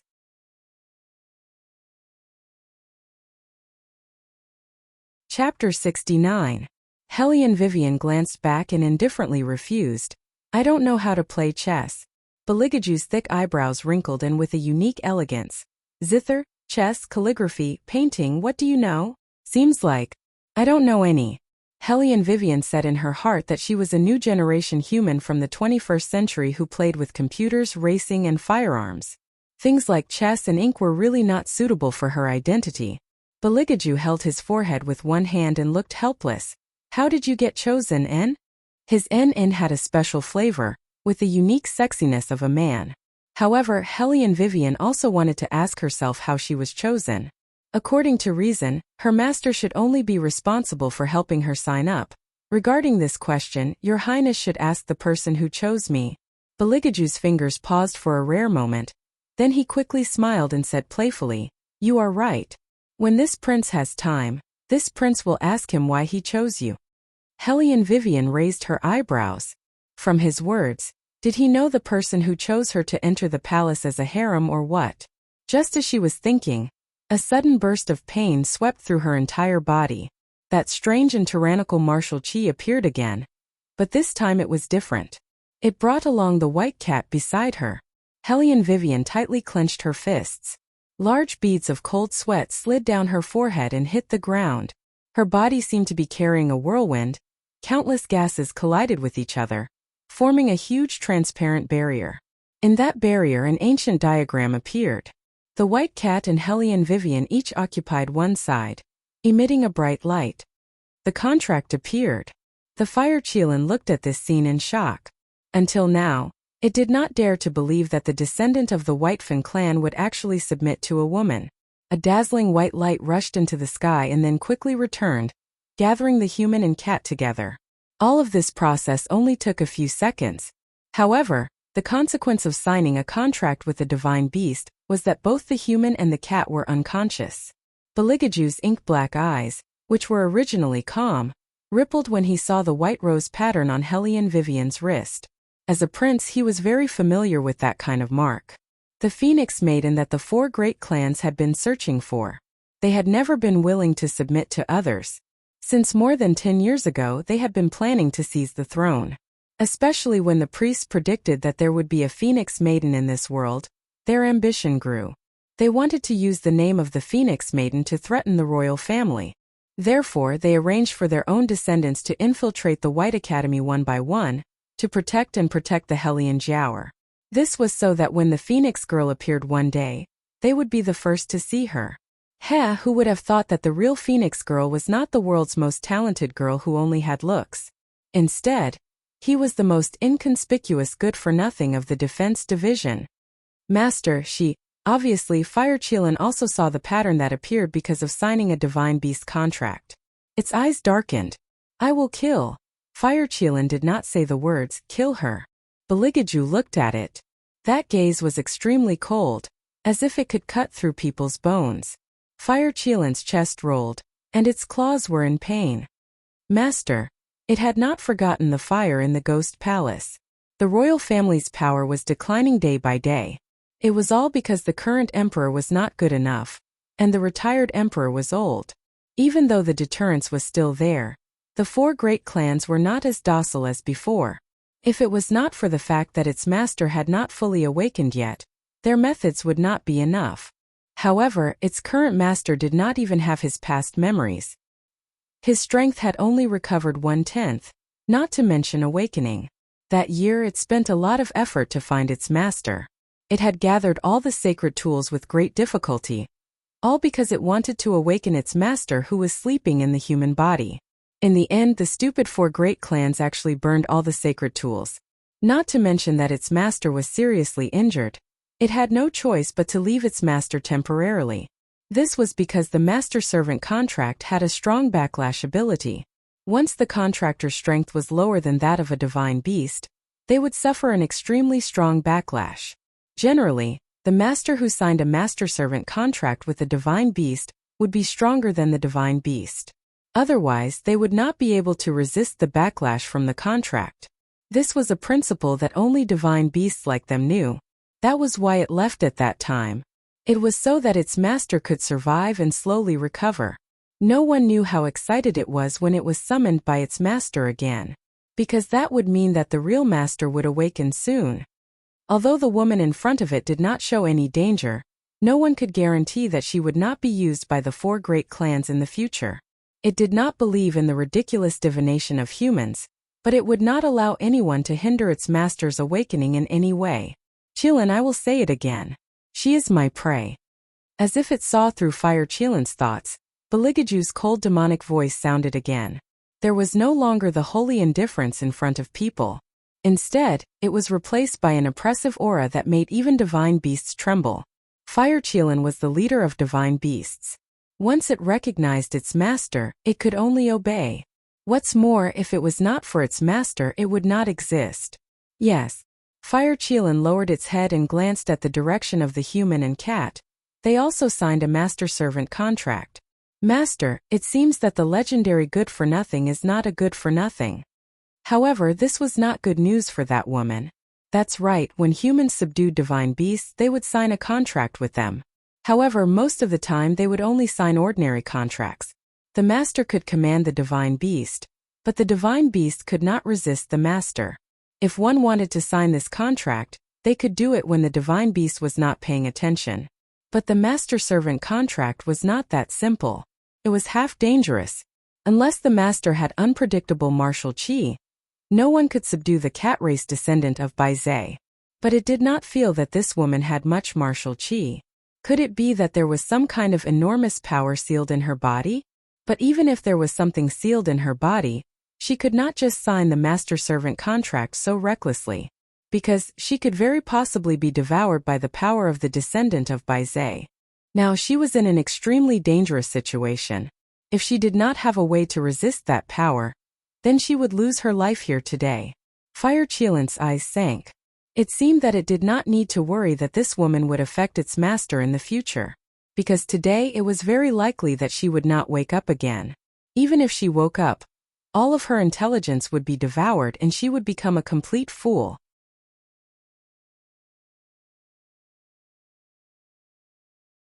Chapter 70. Just as the Fire Qilin finished this thought, it saw the unconscious Hellion Vivian suddenly frown.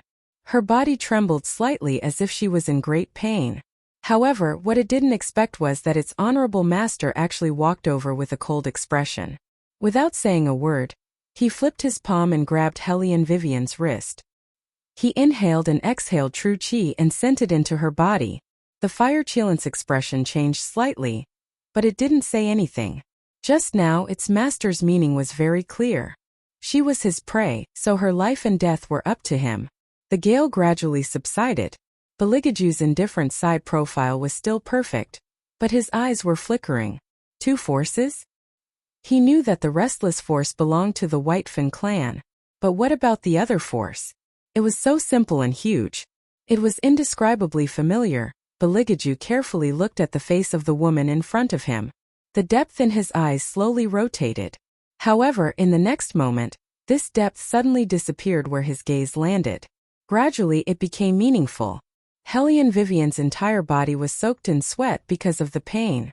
Somewhere on her chin, a small, almost invisible joint was exposed.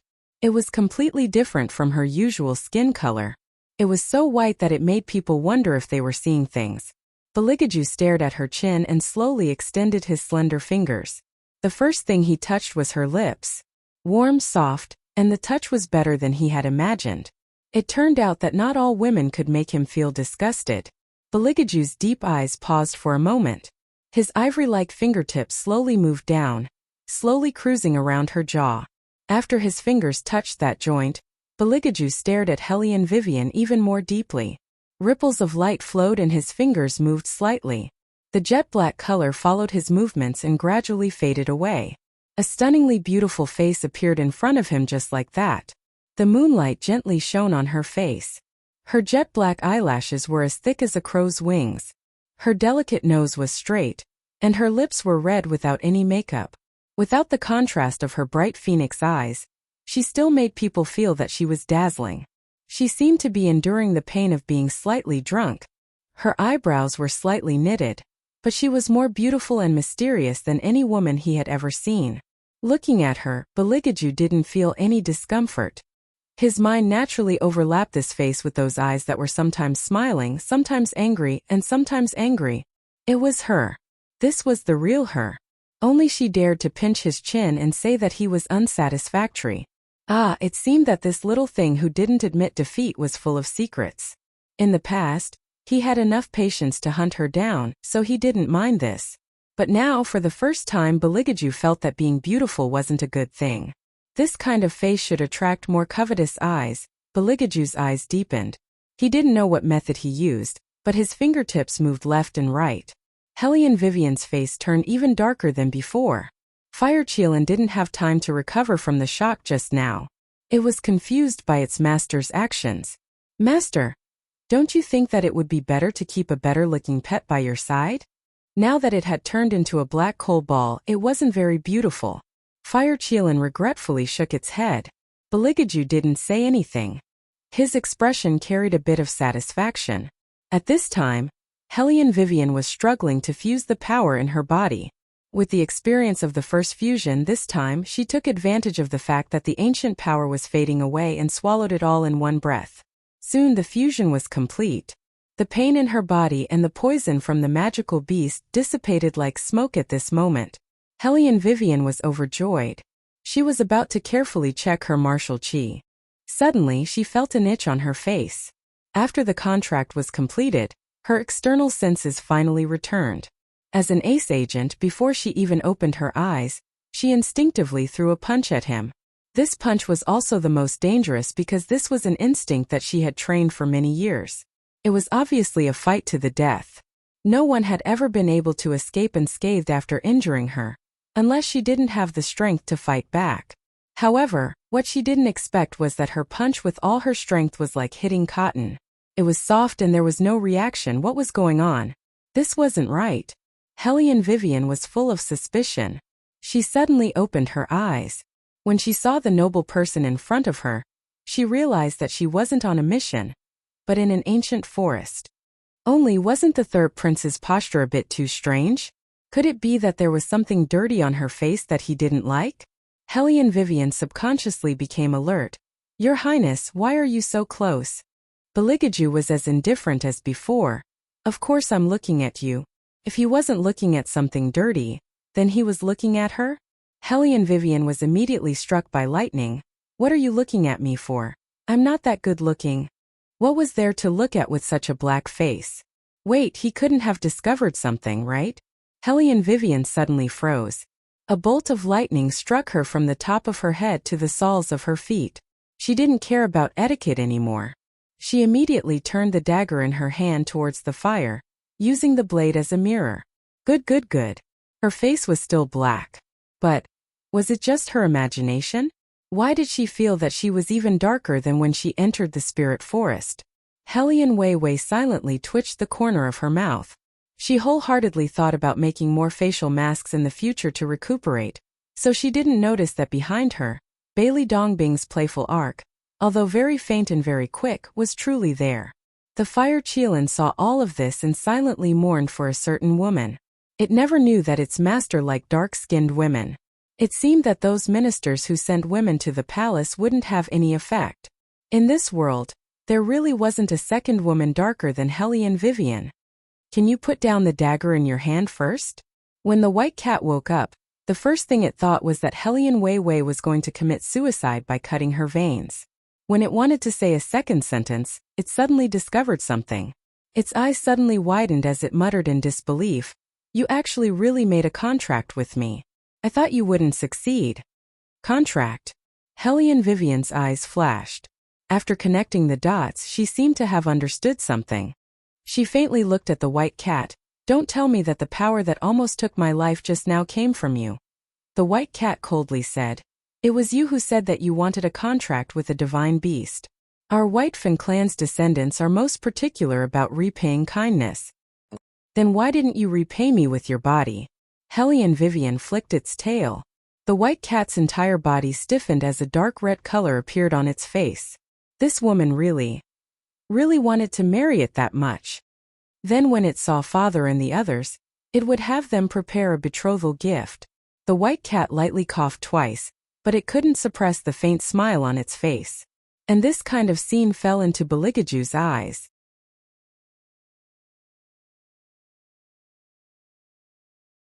Chapter 71. However, he didn't get angry. He only parted his sexy thin lips, the lines of which were extremely exquisite. That smile slowly blossomed, just like a seductive rose that bloomed in the night, revealing a faint trace of evil. Then he reached out his hand and pulled Hellion Vivian up. The man's pleasant smell of cold sandalwood immediately rushed into her nose. Hellion Vivian couldn't guard against it. Looking at his pair of hands that were so good that even women would be jealous, she was slightly puzzled. Didn't the misophobic royal family not like others touching him? Sure enough, after he helped her up, he let go. Then he looked at the white cat on the ground and said in a faint voice, "This highness is hungry." Hellion Vivian. Didn't they just eat a roasted hare? How could he be hungry so quickly? Didn't they say that the royal family ate less? It seems that the rumors were not credible. Just like the seventh prince, that little bald head could eat a lot. "I'll go hunt another hare." Hellion Vivian planned to move after she finished speaking. In any case, she just happened to want to find a place where no one was around to see if she could wake Yuan Ming up. However, Bailey Jiaju stopped her. His deep red phoenix eyes were extremely beautiful when she looked closer. "No need, there are still cats here." The white cat's eyes tightened. Looking at the man with a faint smile, all the fur on its body stood up. Hellion Vivian's figure flashed and blocked in front of Beligaju. "You could eat it before, but not now. It has already been contracted by me, and is my contracted beast. Your Highness should consider eating something else." "Only a contracted beast?" Beligaju's voice was very faint and cold. It was like ice melting into water, slightly oppressing her nerves. Hellion Vivian raised her eyebrows. "What else could it be?" "You're right." Beligaju looked deeply at Hellion Vivian and slowly turned the black jade ring on his finger. "Besides a contracted beast, it can't be anything else." The white cat's body stiffened, and an indescribable sense of loss welled up in his heart. He had thought that she didn't have that kind of feelings for him. Fire Qilin looked at the crestfallen white cat, then looked at the tall and graceful figure. Was he overthinking? Why did he feel that the words his master just said weren't directed at Hellion Wei Wei, but rather directed at that by Zay's descendant? As it turned out, Fire Qilin didn't think too much about it.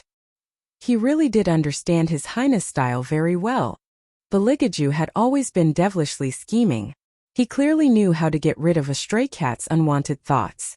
None of the methods were as thorough and intuitive as letting Hellion Vivian unintentionally reject it. Hellion Vivian didn't understand why they deviated from the original topic, but it didn't matter. After all, the third prince didn't mention the matter of eating cat meat anymore. She could be considered to have protected her little mythological beast. It was better to think about how to get through tonight. Hellion Vivian looked at the hay that had already disappeared. The ground was full of potholes, so it was impossible to continue sleeping here. Seeing that the fog had dissipated a lot, they might be able to take advantage of the night to leave. If the fog thickened again, it wouldn't be easy to break through the array. Moreover, the spirit forest itself was large, and her physical strength had already exceeded its limit. If a magical beast were to appear later, she wouldn't know how to deal with it. It was better to leave this place as soon as possible. Thinking of this, Hellion Vivian began to move, seriously calculating the distance. She didn't know why she had come so far. But one thing was certain, there was a problem with the map in her hands. As for who the person who wanted to harm her was, Hellion Vivian didn't need to think to guess. She just didn't know what kind of expression Hellion Jiaoer and the others would have when they saw that not only did she not lose her life, but she had also contracted a mythological cat. Hellion Vivian evilly curved her thin lips. First, she commanded the white cat to trick a mythological beast that could camel people. Then, she collected everything that should be collected, and even extinguished the fire. This way she could eliminate all traces and make the magical beast lose its sense of direction. After a short moment the white cat returned, and behind it was a black winged horse. It was different from a normal war horse. The black winged horse had a pair of beautiful black wings, and its entire body was black. It was like the Devil's Mountain comics. Not only could it gallop on the ground, but it could also fly in the sky. But the white cat didn't know why, but the black winged horse seemed a little strange today. When it asked, it didn't say anything. On the contrary, as soon as Wei Wei saw that black winged horse, she coolly whistled and inwardly thought, if this thing also existed in the modern era, she would become Jida the thief. She could steal whatever she wanted, and could even fly around in the air. Without wasting any time, Hellion Vivian flipped over and pulled the reins, wanting to urge the horse to gallop. Suddenly there was a heavy weight behind her. She widened her eyes and felt a warm sensation on her shoulder. A large palm was holding on to her. Hellion Vivian then remembered that the third prince who didn't know how to do anything was by her side. But, wasn't this a little too intimate? His whole arm reached over and pressed on her other hand. That kind of posture was as if he was embracing her whole body into his embrace. Yet, he still had a cold and indifferent expression of abstinence on his face, which made Wei Wei's thoughts go a little astray. She felt that her heart was dirty. What's wrong? The man raised an eyebrow, and elegantly and logically wrapped his arms around her slender waist. Hellion Vivian sighed. It seemed that she had indeed misunderstood. In front of a homosexual she was only a protector, and there was no difference between men and women. Nothing. Hold on a little tighter, this horse will be a little faster. Hellion Vivian wasn't a petty woman. In special situations she would treat them differently. The most important thing was to be able to get out of the fog before it rose again. Beligaju was very obedient as he leaned closer to her, and a devilish smile appeared on his face. Hellion Vivian felt the hot breath behind her ear. She had the illusion that her ear was being kissed. She shook her head, and with a wave of her whip, she brought the cat and the human out of the fog. Although there were a lot of magical beasts in the spirit forest, those in the outskirts were all low-level magical beasts. There were very few magical beasts with spiritual intelligence. Even if there were high-level magical beasts, there were only a few that were blessed with spiritual intelligence. So they often relied on their intuition, and wouldn't take the initiative to attack those that were stronger than them. Thus, Hellion Vivian didn't encounter any difficulties along the way. At this time the Fire Qilin had already listened to Beligaju's instructions, and once again went into hiding. When it was summoned it would naturally appear. Because if it returned to Beligaju's side now, not only would it not be of any help, it was very likely that it would once again attract the attention of the four great clans, thus alerting the enemy. Especially since Beligaju didn't intend to reveal himself so quickly. After all, he had another identity in White Academy, as a new student of the inferior compound.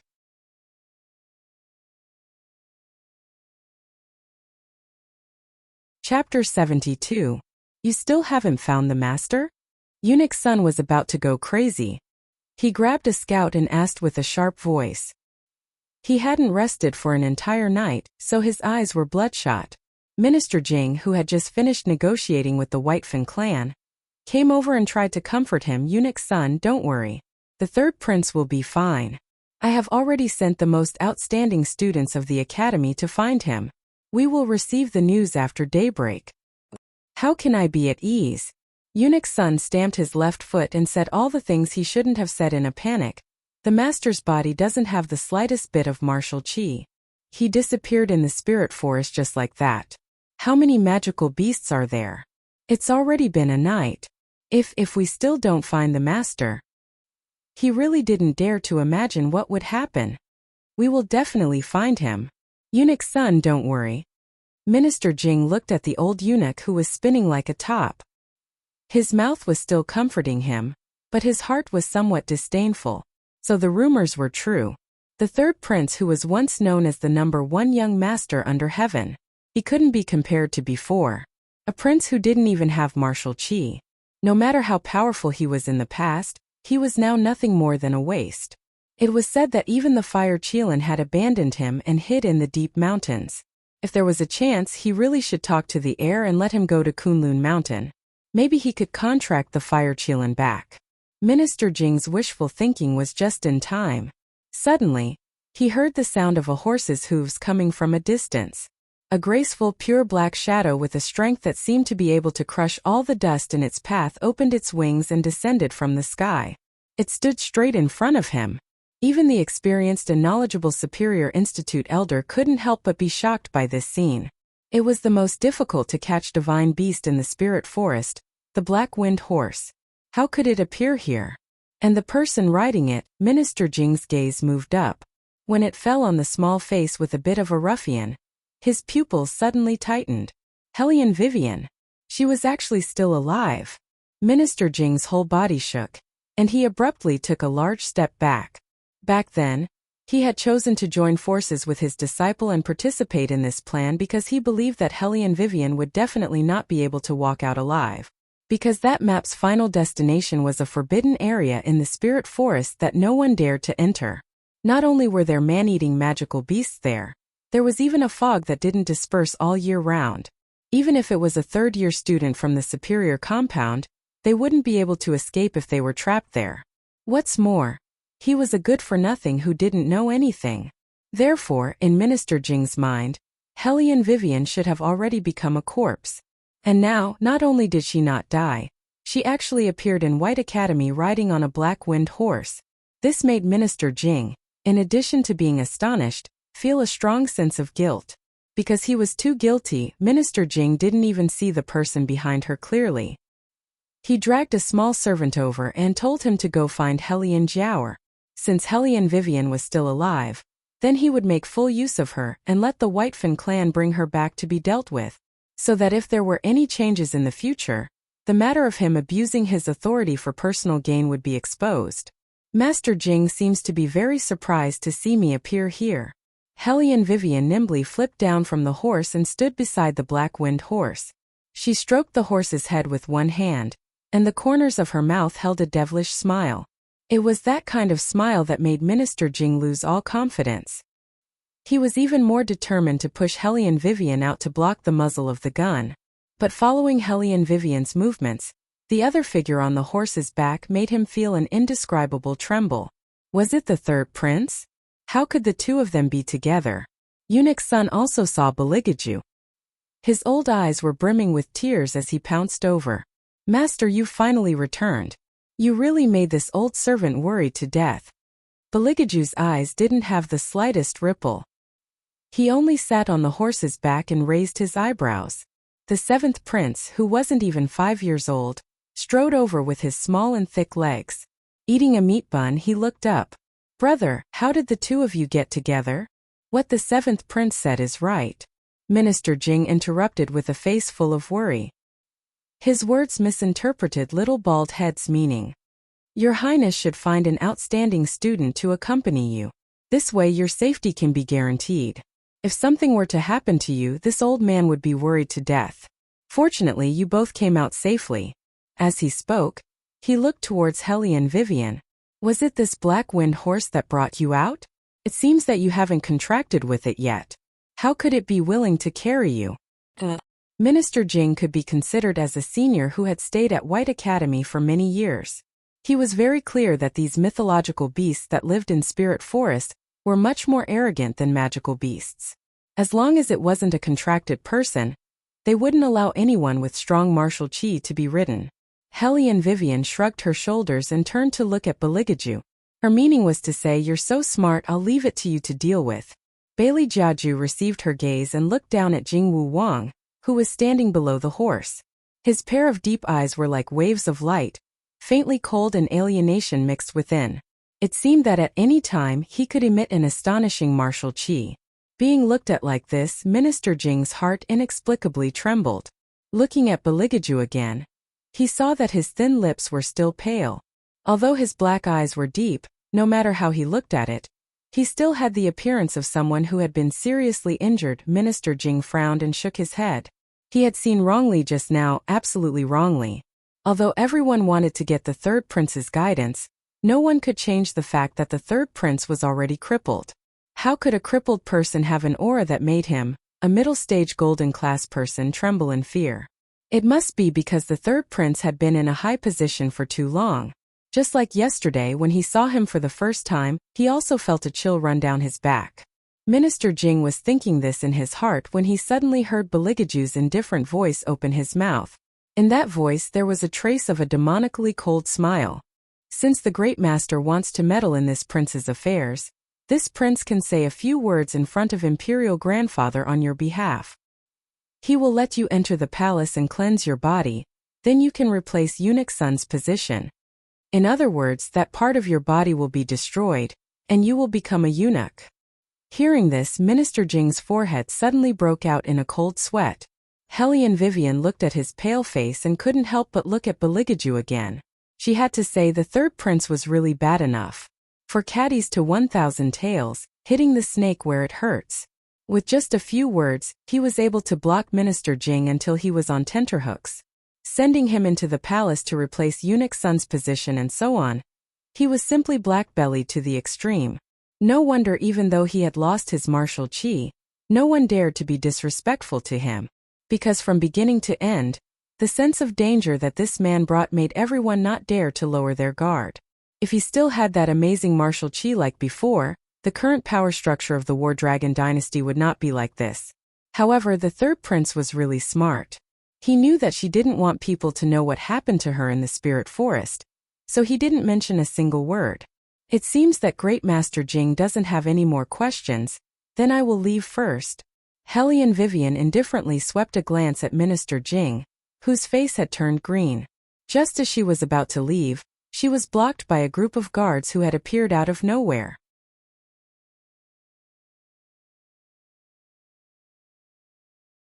Chapter 73. What was going on? Hellion Vivian's eyebrows hadn't wrinkled yet. The Hellion Jiaoer had already gracefully walked over. With a pained expression, she pressed down on her hand. Elder sister, this time you've really gotten yourself into big trouble.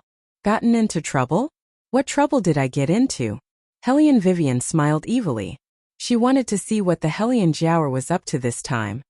As soon as you entered the restricted area of the spirit forest, news of the Cat Clan's prince being hunted came. Elder sister, there can't be such a coincidence in this world. Don't tell me you still want to deny it? Hellion Jiaoer's beautiful eyes stared at her, her face full of resentment. Hellion Vivian rubbed her chin and wantonly curved her thin lips. You mean to say that the one who hunted down the Cat Clan's prince was me? If it wasn't you, who else could it be? Hellion May also walked over and used a look of great guilt to stare at her. We all followed the team and returned the way we came. What about you? Only you didn't know where you went. Elder sister, I used to think that you were shameless, but I didn't expect you to have such a vicious heart. Hellion Vivian was just about to open her mouth to speak. Hellion Vivian, things have already reached this point and you still want to quibble. If it's really like what they said, then no matter who your master is, you shouldn't take any chances. The Whitefin clan has already come knocking on our door. Even if this old man wants to protect you, it's useless. Minister Jing flicked his sleeves and angrily interrupted her. Do you know what kind of crime you've committed? It's a capital crime. Having heard what was said, Wei Wei thoughtfully glanced at Jingwu Wang. So it was like this. So it was because there was trouble and he, as the temporary dean, had no way to solve it, so he pushed her out to be the scapegoat. He clearly knew that once she entered the spirit forest, she wouldn't be able to come out. Because the mastermind behind all of this was him and Hellion Jiaoer. At first, she only thought of Hellion Jiaoer. After thinking about it carefully, no matter how powerful Hellion Jiaoer was, she was just a freshman. To be able to change the map of the spirit forest without anyone noticing, one had to be someone who was extremely influential in the academy. Otherwise, those teachers would have realized that there was something wrong with the map. As for this person, apart from Minister Jing, there was no one else. Now he was playing the good cop and bad cop with Hellion Jiaoer, just to make her speechless and admit her guilt. Heh, the Cat Prince? What a coincidence. She had just taken in one. Hellion Vivian smiled shrewdly. Seeing her like this, Hellion Jiaoer was afraid that something would change. Tears flowed from her beautiful eyes. Elder sister, ever since I entered the academy, I have been thinking of ways to change people's views of you. But this time younger sister is truly powerless. I never thought that you would be this kind of person. After hearing Hellion Jiaoer's words, a schwa sound was heard as the guards raised the spears in their hands. In the face of such an aggressive situation, not only did Hellion Wei not panic, she slowly curled the corners of her mouth and said, "Sisters, from the beginning, all of you have been saying that I'm the murderer who hunted down the Cat Clan's prince. You didn't even give me a chance to explain. Now I'll ask you one thing. If the one who killed the Cat Prince wasn't me, how do you plan to apologize this time? Slap yourselves a few more times?" You. Hellion Mei had the most explosive temper. When she heard Hellion Vivian mention the previous humiliation, she hated that she couldn't let the Cat Clan's guards take this slut away and dismember her into 10,000 pieces. Hellion Jiaoer was clearly much more tactful than her. Within her eyes were tears of grievance. She righteously turned her head and said, "Master, this disciple knows that previously, it was because this disciple misunderstood eldest sister. That's why eldest sister was so confident. This time this disciple won't say anything else. It's only that the Whitefin clan's people are still standing here. Right and wrong, I believe that they have their own set of beliefs in their hearts." Hearing this, Minister Jing seemed to have given up all hope for Hellion Vivian. He heavily closed his eyes and tiredly waved his hand. "Hellion Vivian, Master can't control you, this evil disciple. If you still have a conscience, you should follow the Whitefin clan's guard captain down the mountain early on. That way, you won't implicate these senior brothers and sisters of yours." What Master Jing said is right. A person should take responsibility for their own actions. Hellion Vivian, if you're still a member of the Hellion family, then don't discredit the Hellion bloodline. That's right. Don't implicate everyone because of one person's debauchery, okay? The voices of condemnation were like a tide, sweeping over from all directions. They practically swallowed up Hellion Vivian's entire body. However, Hellion Vivian only tilted her head and straightened her collar. She evilly smiled. "Master Jing, everyone knows that I'm a good-for-nothing. A good-for-nothing without the slightest bit of martial qi. How could I possibly have the ability to kill a Cat Clan's prince? As a martial qi master, there's no way you don't know this point. And you, as the Academy's substitute dean, can't distinguish between right and wrong. You splash basin after basin of dirty water on me. You don't even do the most basic investigation, and you want to punish me for my crimes." As she spoke, she turned to look at the Zhang and Li family members behind her. "That year, my grandfather overturned the enemy and dyed the mountains with blood. That was the reason why you guys have your current glory. And you guys? Every single one of you is eager for me to die." Hellion Vivian. Having his intentions exposed, Minister Jing flew into a rage out of humiliation and loudly roared, "This old man has always treated you well, yet you're actually framing this old man like this. This is simply disgraceful." Hellion Vivian playfully raised her eyebrows. "Framing?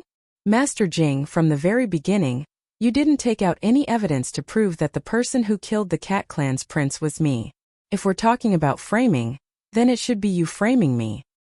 Master, you don't need to be long-winded with her anymore. This unfilial girl simply won't accept your kindness." Hellion Mei leaped over. She's always been a hedonist and simply doesn't know what's good for her.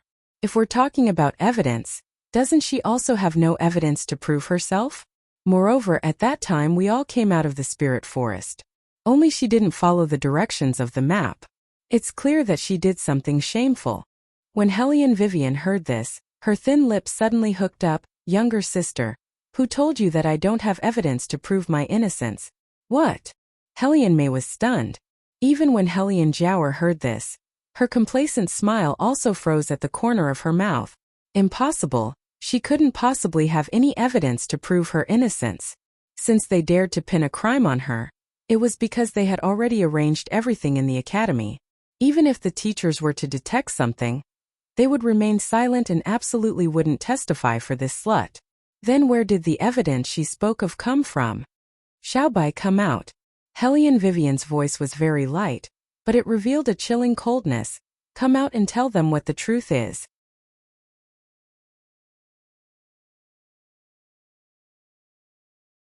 Chapter 74.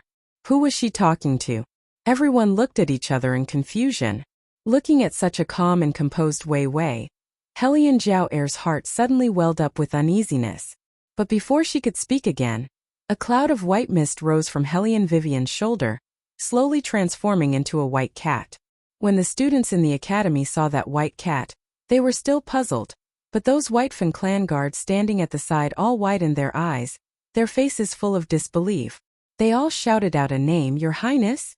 What? This little cat was actually the White Fan clan's prince? How was that possible? It was so thin and small, it didn't even seem to have the ability to transform into a human. How could it be the White Fan clan's prince? After Helian Mei heard that name, she clearly didn't believe it. Guard captain, you didn't get it wrong, right? It can't be wrong. That guard captain excitedly walked towards Helian Vivian. Helian Jiao wanted to stop him, but found that it was already too late. Because that guard captain was already standing in front of Helian Vivian, looking at that white cat in fear and trepidation.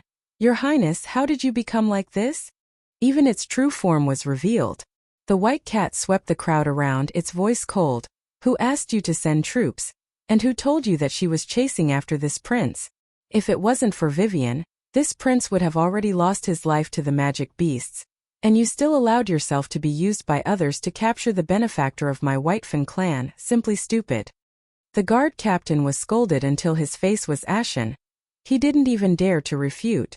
And once the white cat's words came out, it completely washed away the suspicion of Helian Vivian. Not only was she not the pursuer, she even protected the descendant of the White Fan clan's royal family. This fact was like a slap, slapping everyone's face. In that instant, Helian Jiao's face was so pale that she was about to faint. She never would have thought that because of their invisible actions, Helian Vivian would actually save the cat prince's life. Minister Jing's expression became even more flustered. He didn't know how to face those questioning gazes that were cast on him. Since Master Jing wants to punish me, then punish me. Helian Vivian absent-mindedly smiled. Her back was very straight. Although she was wearing dirty clothes made of coarse cloth and her small face was also covered in black ash, she gave everyone an indescribable feeling of oppression. I, Helian Vivian, have also fulfilled everyone's wish. I will go down and accompany my Helian family's millions of battle spirits. Hearing this, the crowd went into an uproar. They never thought that Helian Vivian would be so ruthless. Even if Minister Jing wanted to mediate, he couldn't find any excuse. She wasn't asking him to punish her. She was clearly forcing him. Right now, he was the academy's acting principal. If he made the slightest mistake, he would be stripped of this position. The elders of the four great clans had joined hands with great difficulty to get rid of Tu Su Feng. Only then did he have the opportunity to climb up. Now that such a matter had come out, it was already enough to give the imperial family a reason to call Tu Su Feng back. If Helian Vivian continued to be so unforgiving, it was very possible that he would be accused of wrongly accusing a student. When that time came, don't even mention the position of acting principal.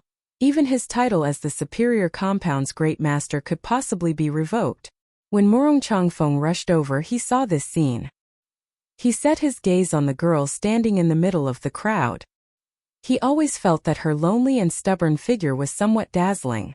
His heart, which had always been indifferent, seemed to suddenly jump. However, this didn't affect his judgment of the current situation. Minister Jing was a chess piece that Prince Murong's family had joined hands with the Su family more than 10 years ago to bury in White Academy. Now that he had finally made a name for himself with great difficulty, how could at such a crucial time, because of such a small matter, he was caught red-handed? However, Minister Jing really had nothing to say. Right now he had entered a dilemma. No matter how he answered, it would be wrong. It was simply like hugging a hot potato. Helian Vivian faintly smiled. This time she should be able to thoroughly shut the mouths of those who had ridiculed her all these years. The atmosphere fell into a deadlock in an instant. All of the students seemed to be waiting for an answer. Wei, right now the truth of the matter has already come to light. The royal family is also present, so they naturally have a judgment in their hearts. Minister Jing doesn't have the qualifications to make the decision. A steady and gorgeous tone interrupted this period of silence. Hellion Vivian looked back and saw Murong Changfeng standing behind her with an indifferent expression. His gaze fell on Hellion Jiaoer and Minister Jing's body, and then moved away. He didn't reveal any expression of protection. With a short sentence, he shifted the pressure that Minister Jing was under. Hellion Vivian looked at him with a heavy gaze. The second time, this was already the second time he had cut off her path of retreat. Since Lord Murong had spoken, everyone would naturally listen. This was the network of relationships between the upper class. When it came to a matter, the truth didn't seem to be important. He had once sworn an oath in the main hall that he would treat her like this, that he would never leave her. From top to bottom in the court, there wasn't a single person who didn't know that she, Hellion Vivian, was Murong Changfeng's future wife. And now, not only did he not become her support, he had instead been sharpened into a sharp sword by time, directly stabbing into her back, killing her until she didn't have a single piece of armor left. Everyone said that she was clinging to him, that she wasn't worthy of him, but no one remembered who had gone to the defense division 3 times just to be able to play with her. If at that time it was he who had carried her to the top of the mountain, promising to give her the most beautiful scenery. But now when he let go, she fell to the ground until her scalp bled. In order to consolidate his power, Murong Changfeng chose to protect Minister Jing, to protect Hellion Jiaoer, and to abandon her. Hellion Vivian's mouth carried deep disdain and disgust. However, Murong Changfeng misunderstood and thought that she was thinking of the past, so the gaze he looked at her with softened a bit. Minister Jing, who was at the side, knew that Murong Changfeng was giving him a way out, so he immediately opened his mouth and said, "What Lord Murong said is correct. This old man is only a teacher who teaches martial qi. How could I understand what punishment is?" After saying this, he looked towards Beligaju and said, "Let the royal family make the ruling." When Hellion Vivian heard this, she felt that there was no hope. The people of the royal family were the best at pretending to be confused. For this kind of small matter, Third Prince would naturally stand on Minister Jing's side. Who let that side have his chosen wife? And those aristocratic young masters and young ladies understood these rules the best, so there wouldn't be anyone who would open their mouth to speak for her. Carefully looking at it, it was only her who was fighting. Hellion Vivian hadn't finished thinking when she saw Beligaju jump down from his horse. The side of his face, which was wearing a silver mask, was exceptionally handsome in his gorgeous and colorful clothes. His eyebrows were deep, and his black eyes were deep, carrying a bewitching charm that made people fascinated.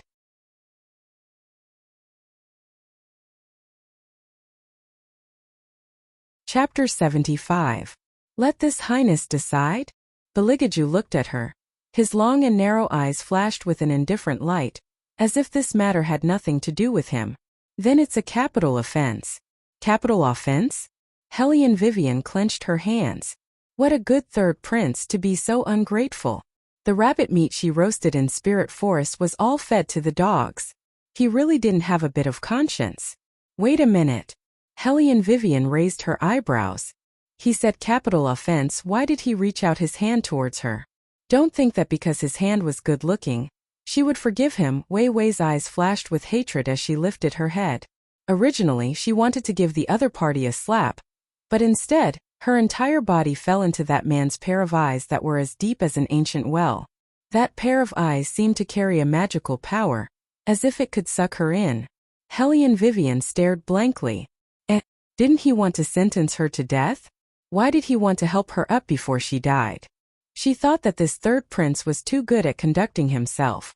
Before she died, he first gave her a sweet date to eat, so that she wouldn't resent him in the afterlife. Needless to say, she really was a little soft-hearted. However, he also underestimated her too much. Did he think that he could casually use a handsome man to make her yield? Eunuch's son was simply driven crazy by this Miss Hellion. He lowered his voice and anxiously urged, "Miss Hellion, master is helping you. Why don't you quickly pass your hand over? How much longer do you want to make him bend over?" Hellion Vivian didn't think that the third prince would help her. She reached out and placed her hand on the man's fingertips. The friction unexpectedly brought out a limp numbness. As if he disliked the dirt on her hand, He only held her hand for a moment before letting go. A handsome face that was both good and evil was untainted by worldly grace. His features were picturesque, and no emotions could be seen from him. She discovered that she really couldn't see through this third prince. Then she heard him say, as the acting principal of the academy, "You actually took the lead to frame a loyal descendant. Naturally, this is a capital offense." His voice wasn't loud, but it was ice-cold, as if it could stifle other people's throats. Everyone felt a chill from the bottom of their hearts, as if their blood had been frozen. It was so quiet that they could hear the sound of flowing blood. The silence in front of the palace gate was frightening. It was as if even the air had stopped. Minister Jing's face immediately turned white. His entire body stiffened as he stood there. With a put-ong sound, he kneeled on the ground. Perhaps it was because he used too much force, so much so that the Hellion Jiao shuddered all over. The sweat on her palms soaked the handkerchief in her hand. She looked at Beligaju and opened her mouth, but did not dare to speak.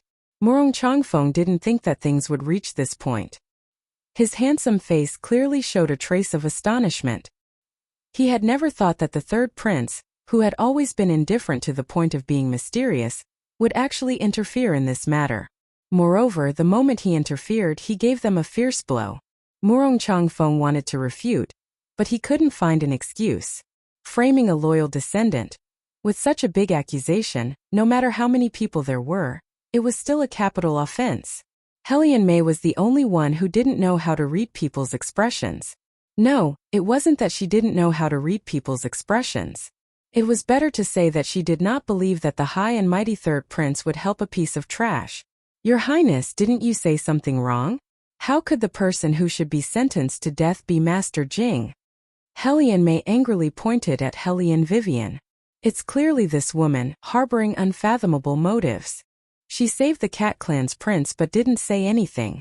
She just waited until the end to frame Master Jing. When the Hellion Jiao heard this, she knew that things were bad. She stepped forward and hurriedly berated, "Younger sister, shut up." "Why should I shut up?" "Elder sister, look at this woman. Is she still the same as before?" "Not the same. She's simply a cunning snake. When we walk a little off course, she bites and won't let go. I don't know where she recently learned some bewitching tricks. Even your favorite highness is..." Slap. Hellion Jiao looked at the people all around her, gradually revealing looks of understanding, and the man's eyes that were as cold as a pool.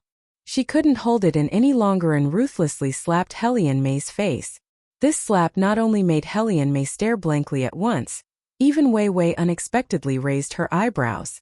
Immediately after, she stroked the white cat, the corners of her mouth hooked up into an evil smile. The Hellion Jiao's chest heaved up and down, as if she was suppressing her anger. She clearly knew what kind of man he was. Countless women had been rejected by him. For such a high and mighty person, what he hated the most was to be thought of and schemed against by others. So all these years she had always been silent towards him. Even if she heard news about him, she would only smile like a well-bred young lady. Even when she found out that the third prince was coming to pick a consort, she didn't express her feelings to anyone. She pretended that she didn't care about him that much. When other young ladies came to ask her, she did her best to suppress the pride and joy in her heart. She didn't want to arouse his disgust. But now Hellion Mei had blurted out her deepest secret in a moment of carelessness. She could almost imagine how those people who were on good terms with her and talked about the third prince would think of her. It was fine if this third sister was stupid, but she had also dragged her into the water. How could this not make the Hellion Jiao angry? "You hit me? Second sister, you actually hit me." Hellion Mei's scream was indescribably ear-piercing. With her fiery temper, she was about to pounce on Hellion Jiao and grab her hair. She couldn't accept being slapped by her own sister in front of so many people. The Hellion Jiao saw that she didn't know how to restrain herself and became truly angry. She grabbed her wrist and said in a low voice, "Stop right now, Hellion Mei. Do you want everyone to see us sisters as a joke? If they want to see us as a joke, then so be it." Hellion Mei was full of anger. Hellion Jiao didn't want others to know, so she decided to fight to the death anyway. "Since we were young, I've always been a joke in front of you." Hellion Jiao paused. "Why would you think that? Isn't that so?" Hellion Mei shouted at the top of her voice. Compared to her usual self, she seemed to be even more shrewish. Without the slightest scruple, she completely exposed her ugly side in front of everyone. What kind of bad things? It's all because you ordered me to do them. I am your gun. Wherever you tell me to shoot, I must shoot. In the end you got a good reputation, but I didn't get anything. Even grandfather likes you more. I really should let them see that you're actually nothing. Hellion Mei. Hellion Jiao trembled all over as she scolded in a low voice. What's wrong with you today? Hellion Mei sneered, her eyes red. Me? I was just woken up by your slap, you vicious bitch. Everyone was stunned by this scene. One had to know that this pair of sisters were usually lovable. The older one was gentle and beautiful, and the younger one was lively. Even the way she spoke was likable. But today what was this? Hellion Mei was like a shrew on the streets. While everyone was shocked with their mouths wide open, only Beligaju glanced at Hellion Vivian beside him. His eyes were indifferent, deep and cold like an ancient well.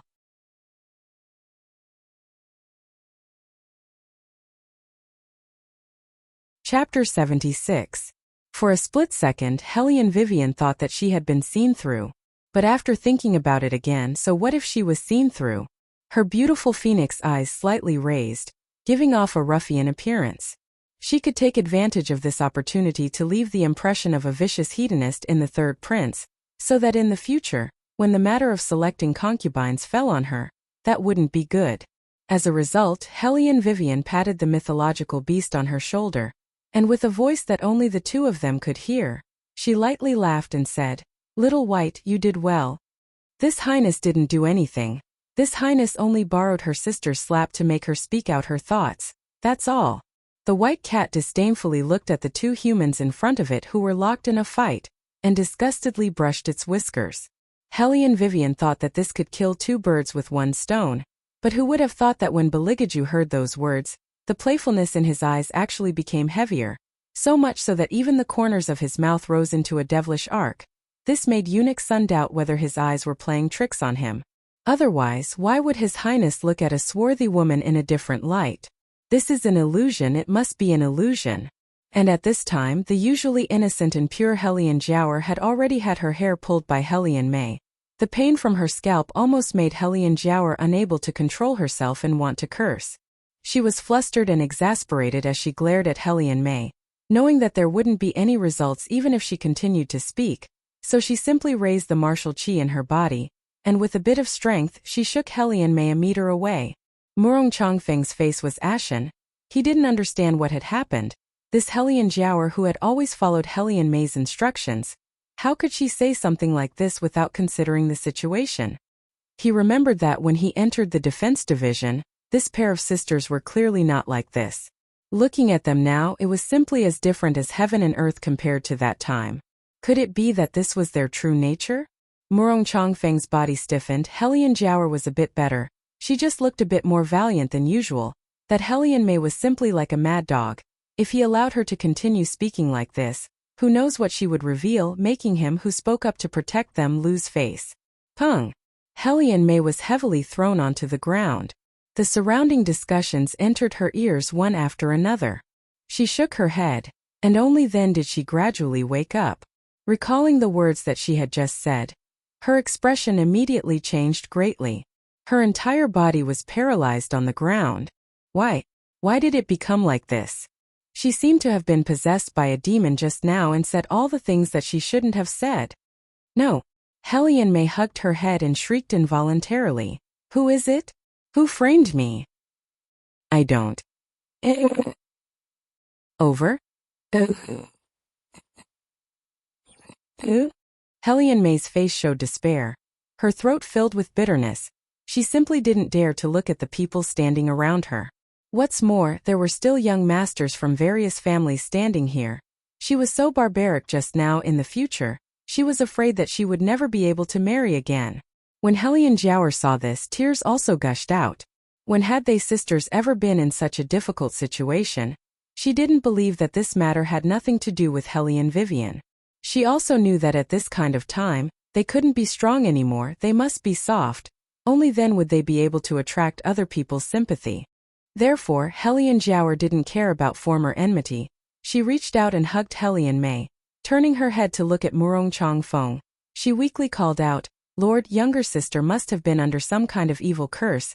That's why she went against her heart and said those unbearable words. Helian Jiaoer beseeches Lord. First let us sisters go down to rest." Helian Mei going crazy like this was also good. Although she also didn't want to see her own younger sister lose all standing and reputation. But this way she would have a way out. Otherwise, third prince might drag her and Jing Wuwang down together.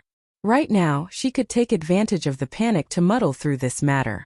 However, Helian Vivian was never a person who would let go of a loss. She looked at Helian Jiaoer, her tone indifferent. "Second younger sister, you want to wrongly accuse me and then leave?" Helian Jiaoer's arm stiffened, her beautiful eyes turned red. As if tears were dripping down, she glanced at Helian Vivian. Looking from afar, people who didn't know would think that she was the one who was wrongly accused.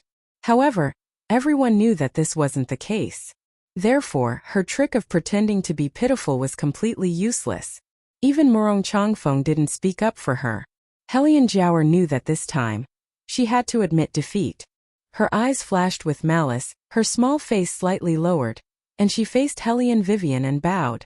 Her lower jaw tightened. "Eldest sister, this time it's younger sister's fault.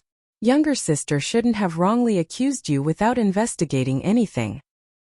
It's good that you know your mistake." Helian Vivian smiled. "What I'm afraid of is that younger sister's heart is still unconvinced. Otherwise, why would you be so unwilling to bow?" Helian Jiaoer firmly pinched her fingers, her waist bent again, and even her knees bent to the ground. However, her face still maintained a faint smile. "Is older sister satisfied now? Whether I'm satisfied or not isn't important. The most important thing is younger sister." Helian Vivian curved her thin lips, pausing after each word. "Are you convinced?" She did it on purpose. She deliberately emphasized the last three words. Helian Jiaoer was so angry that her entire face was distorted, but she had no choice but to lower her head by an inch. Her lower jaw trembled as she said, "Convinced." After saying these two words, the handkerchief in Helian Jiaoer's hand was stained with a layer of blood. Making her use this kind of posture to curry favor with Helian Vivian, it was simply more unbearable than killing her. She would rather slap her own mouth than be looked at like this. Look at her groveling while Helian Vivian took all the glory. Not only this time she even threw in her younger sister's reputation, as well as the lifeline that the Su family used to bribe the academy all year round. If grandfather knew of this matter, he would certainly fly into a rage. Also, there was third prince. How could she let that man see her in this kind of inferior position? All of this was all because of Helian Vivian, that slut. Helian Jiaoer hated that she couldn't kill her right now, but she knew that she couldn't do that. Therefore, she could only bite her own thin lips and let those guards take Master Jing Wuwang away. She must show that little slut a bit of her power, no matter what method she used. She couldn't wait until the martial qi competition, and she couldn't wait until after the consort selection. She wanted that little slut to die now. Helian Jiaoer's eyes were floating, overflowing with a burst of poisonous intent. Helian Vivian didn't care at all. The Whitefin clan was a mythological beast that could see through human thoughts the best, not to mention that Little White was a prince. Of course, he was aware of the resentment emitted from Helian Jiaoer's body. He coldly reminded Helian Vivian, "If this king was you, this king would directly kill her. What's the point of making her apologize? What's the point of kneeling? What a waste of time. You don't understand. The most painful thing for humans is not death, but to make them lose what they rely on the most for survival, such as power, such as face." She believed that just now Helian Jiaoer must have felt even more unbearable than death. For so many years, Helian Vivian had always lived like this. She suffered all kinds of humiliation, and her life was worse than death. What she wanted had never been to cut off all ties with a blade. All the things that should have belonged to the Helian family. Whatever those people took from her in the beginning, she wanted to take it back bit by bit.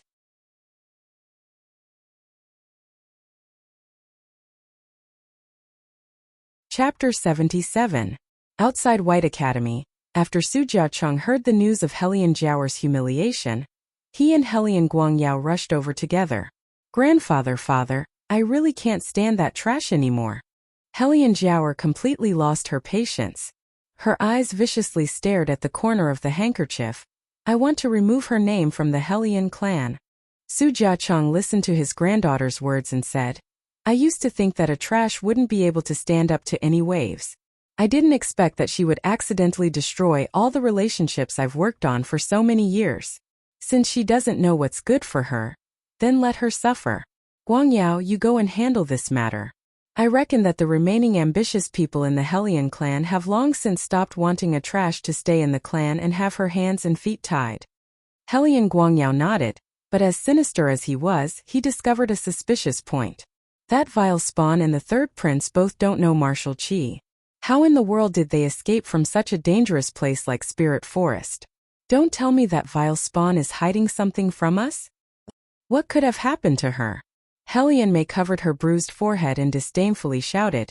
She was just lucky to save the Whitefang clan's prince and let him take her out of the forest. Otherwise, with her three-legged cat's martial arts, she would have died in Spirit Forest long ago. May you pay attention to your tone and identity. Hellion Guangyao had long been angry with her. Today in the court, because he had such a daughter, he lost all face. Now the entire capital knew that he, Hellion Guangyao, had raised a brute. After so many years, you haven't made any progress at all. Today in the academy as well.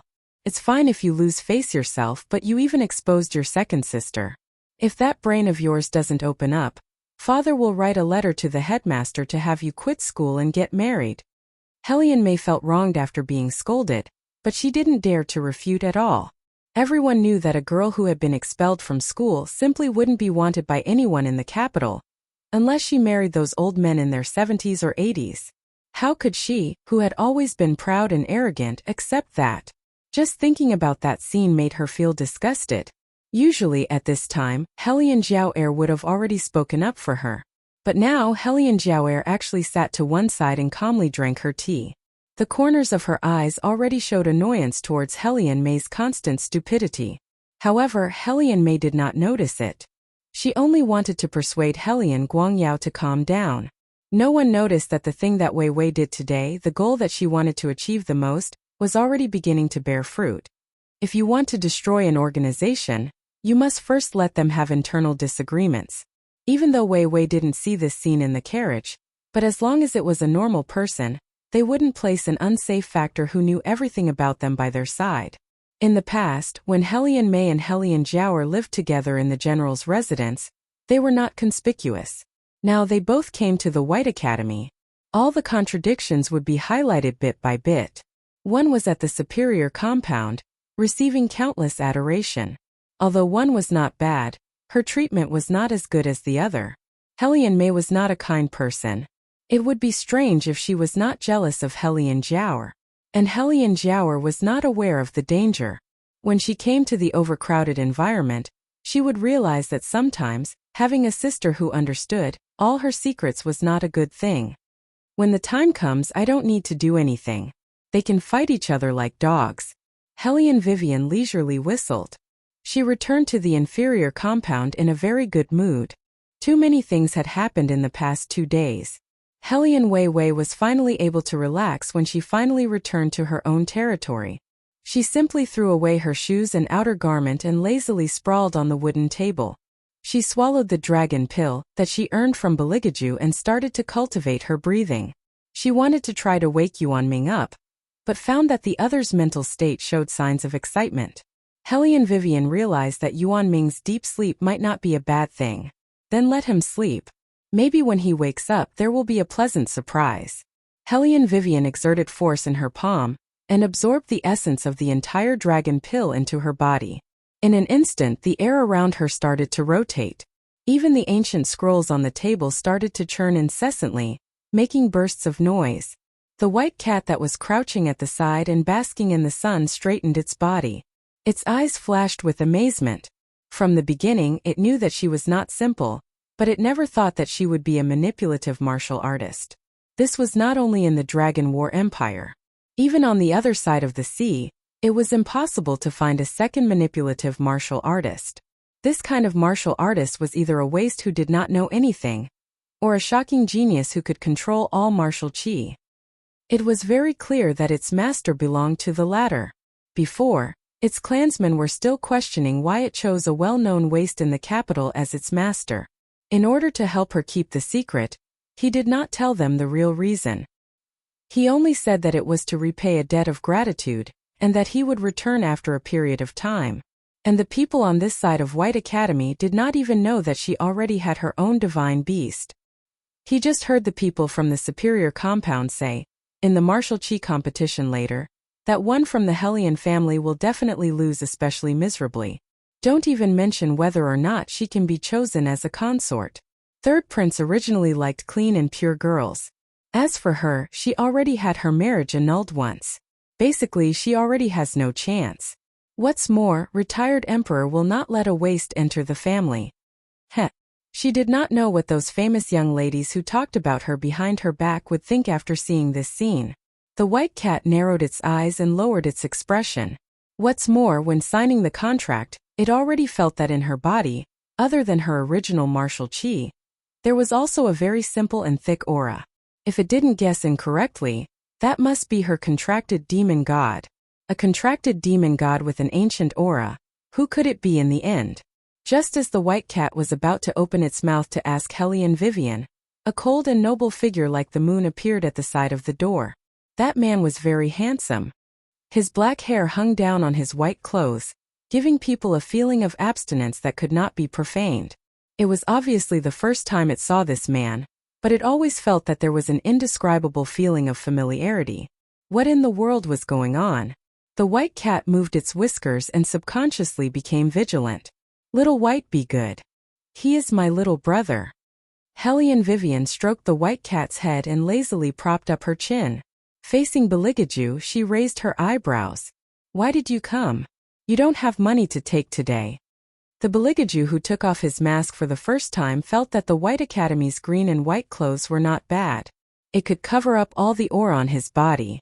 What's more, he wanted to appear in front of the world in whatever manner he wanted. For example, the current Beligaju had a trace of a demonic aura. Without any misgivings, he simply put one hand on the table and slowly pressed towards her.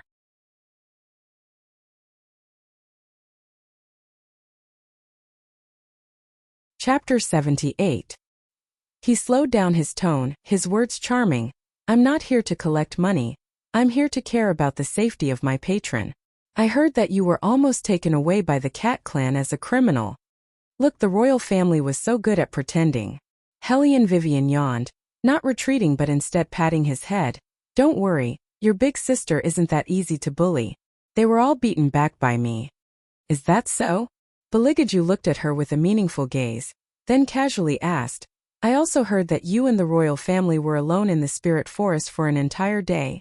Hellion Vivian made a sound of acknowledgement, then suddenly remembered something. Grabbing his sleeve, she said, if you didn't mention it, I would have forgotten. Would you believe it? He was actually the one below. What? Beligaju's eyes froze. Hellion Vivian explained, that's right. Isn't there a difference between top and bottom? I really didn't expect that the imposing third prince would actually be willing to be the one below. Be the one below? Good, very good. Beligaju's bewitching thin lips had an unprecedented chill. In the future, he would let her know whether he was the one above or the one below. Surprised, right? When I first guessed it, I was also quite surprised. Hellion Vivian didn't notice his current expression. She was currently rummaging through her own things. She folded the previously washed handkerchief neatly and placed it into a small yellow box. Shadow, who was hiding outside, had already heard until his legs were about to go soft. Cold sweat dripped down from his forehead. He wanted to make some noise to signal Hellion Vivian to stop talking. However, Beligaju only raised his head and glanced towards the window. Shadow's forelimbs immediately stiffened, and he silently retreated back to his original position, continuing to watch Hellion Vivian court death. Beligaju retracted his gaze and fell on Hellion Vivian's hand. His thin lips hooked up a bit. You seem to treasure this handkerchief very much. Of course it's a treasure. Hellion Vivian said in a serious tone.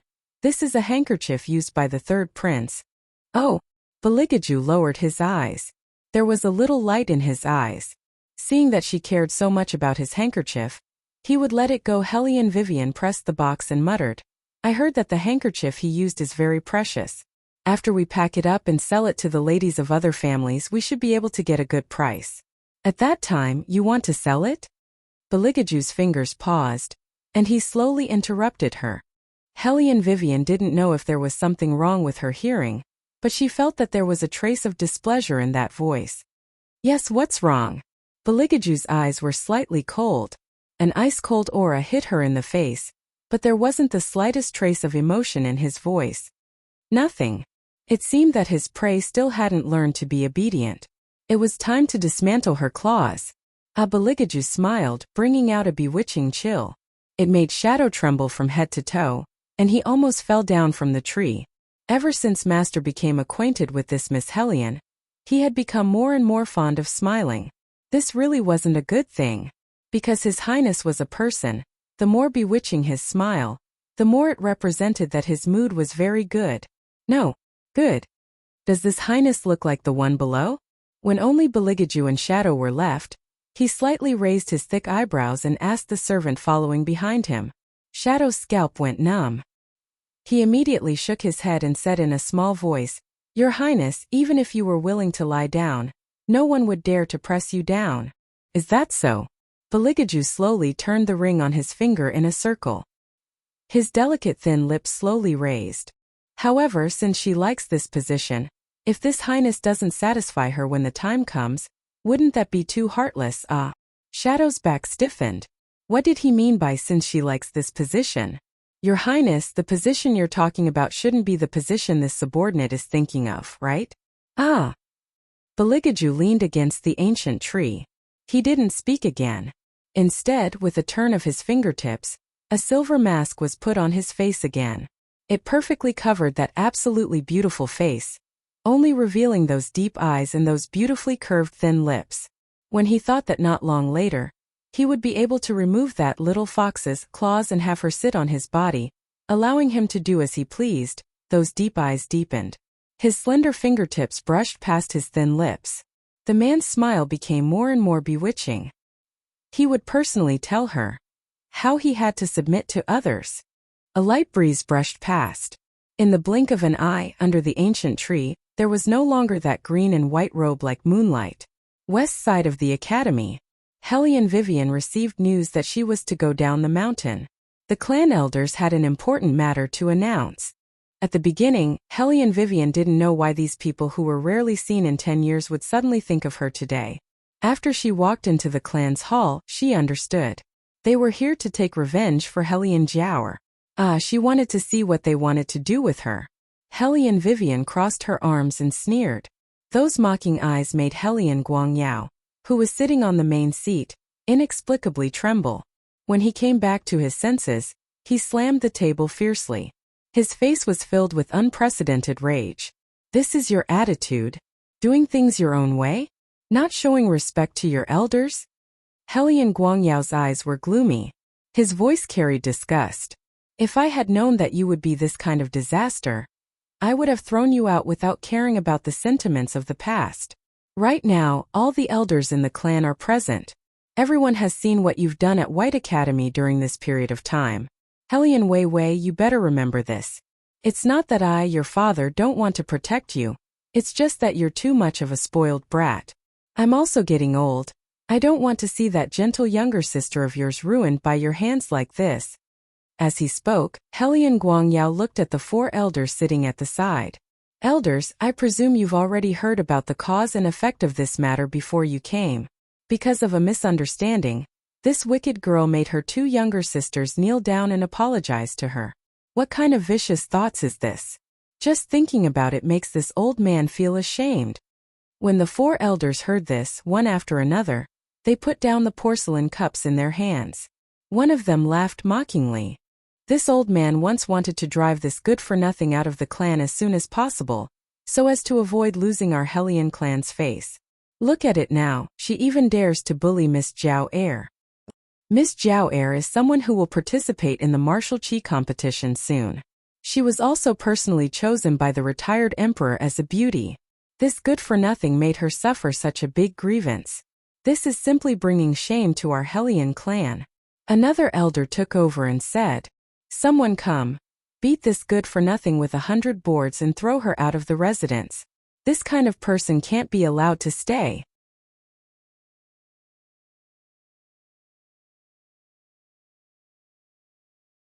Chapter 79. As the elder spoke, he wanted to stand up, but at this moment Yuan Ming, who was hidden in Hellion Vivian's body, suddenly opened his eyes. Suddenly, with a thump, that elder inexplicably knelt on the ground. Hellion Vivian naturally sensed that Yuan Ming had awoken. The corners of her mouth slowly curved up. Looking at that stupefied elder, she said, "Nyewalin, you're an elder who was single-handedly raised by grandfather. If it weren't for grandfather, right now you're nothing more than a poor boy with no power and no influence. Now you're talking to me? Do you have the qualifications?" As she spoke, her gaze swept inch by inch across those elders who were gasping for breath because of anger. "And you guys, which one of you haven't received grandfather's kindness, yet now you're allying with outsiders, for your insignificant benefits, you want to drive me out, you're really putting on a good show." The elders reached out and pressed their hands on their chests, so angry that even their fingers were trembling. Hellion Vivian's words seemed to have opened up the deepest and dirtiest shameful heart in their hearts. They indeed did receive the Defense Division's kindness. But this kind of kindness made their hearts feel stifled. Everything had to be done according to Old Man Helion's mood. It was simply too much. That's why when Old Man Helion passed away, they quickly stood on the new clan leader's side. Even though Helion Guangyao was acting as a substitute for the underage Helion Vivian to manage the Helion clan, they'd rather the clan leader always be Helion Guangyao. That way, not only could they act like tyrants, they could also completely not care about whose mood they had to look at. When they were bored, they could even use Helion Vivian as a joke to make fun of. Who let her be a good-for-nothing? The feeling of stepping on Old Man Helion's beloved daughter was very comfortable. Wei Wei had seen a lot of people, how could she not know what these people were thinking? She curved her thin lips and smiled faintly. Within the ridicule there was a bit of understanding. Sometimes people really shouldn't promote people. Who knows, maybe one day great kindness will become enmity. Respected father, don't you agree? Enough. Hearing Helion Vivian even mention himself, the deep sense of humiliation made Helion Guangyao want to strangle her to death. The elder who was kneeling on the ground was even more furious. Some people are really too much. Just a little bit of kindness and they want to say it every day. You even slandered our character. Patriarch, you must seek justice for us. Helion Vivian. Hearing the elder's words, Helion Guangyao took a deep breath. If you admit your mistake now, it's still not too late. Otherwise, don't blame your father for being impolite. He thought that his words would scare Helion Vivian into restraining herself, but nothing happened. She just looked at him with a mocking smile, and that smile made him feel inexplicably nervous. Good. You really are a tough nut to crack. Helion Guangyao was so angry that he laughed. Since it's like this, from today onwards you can get lost. The Helion clan doesn't want a good-for-nothing like you. When Wei Wei heard what was said, she smiled very, very slowly. This is your purpose, right? In order to avenge that beloved daughter of yours, you unexpectedly joined hands with all the elders to expel me from the clan.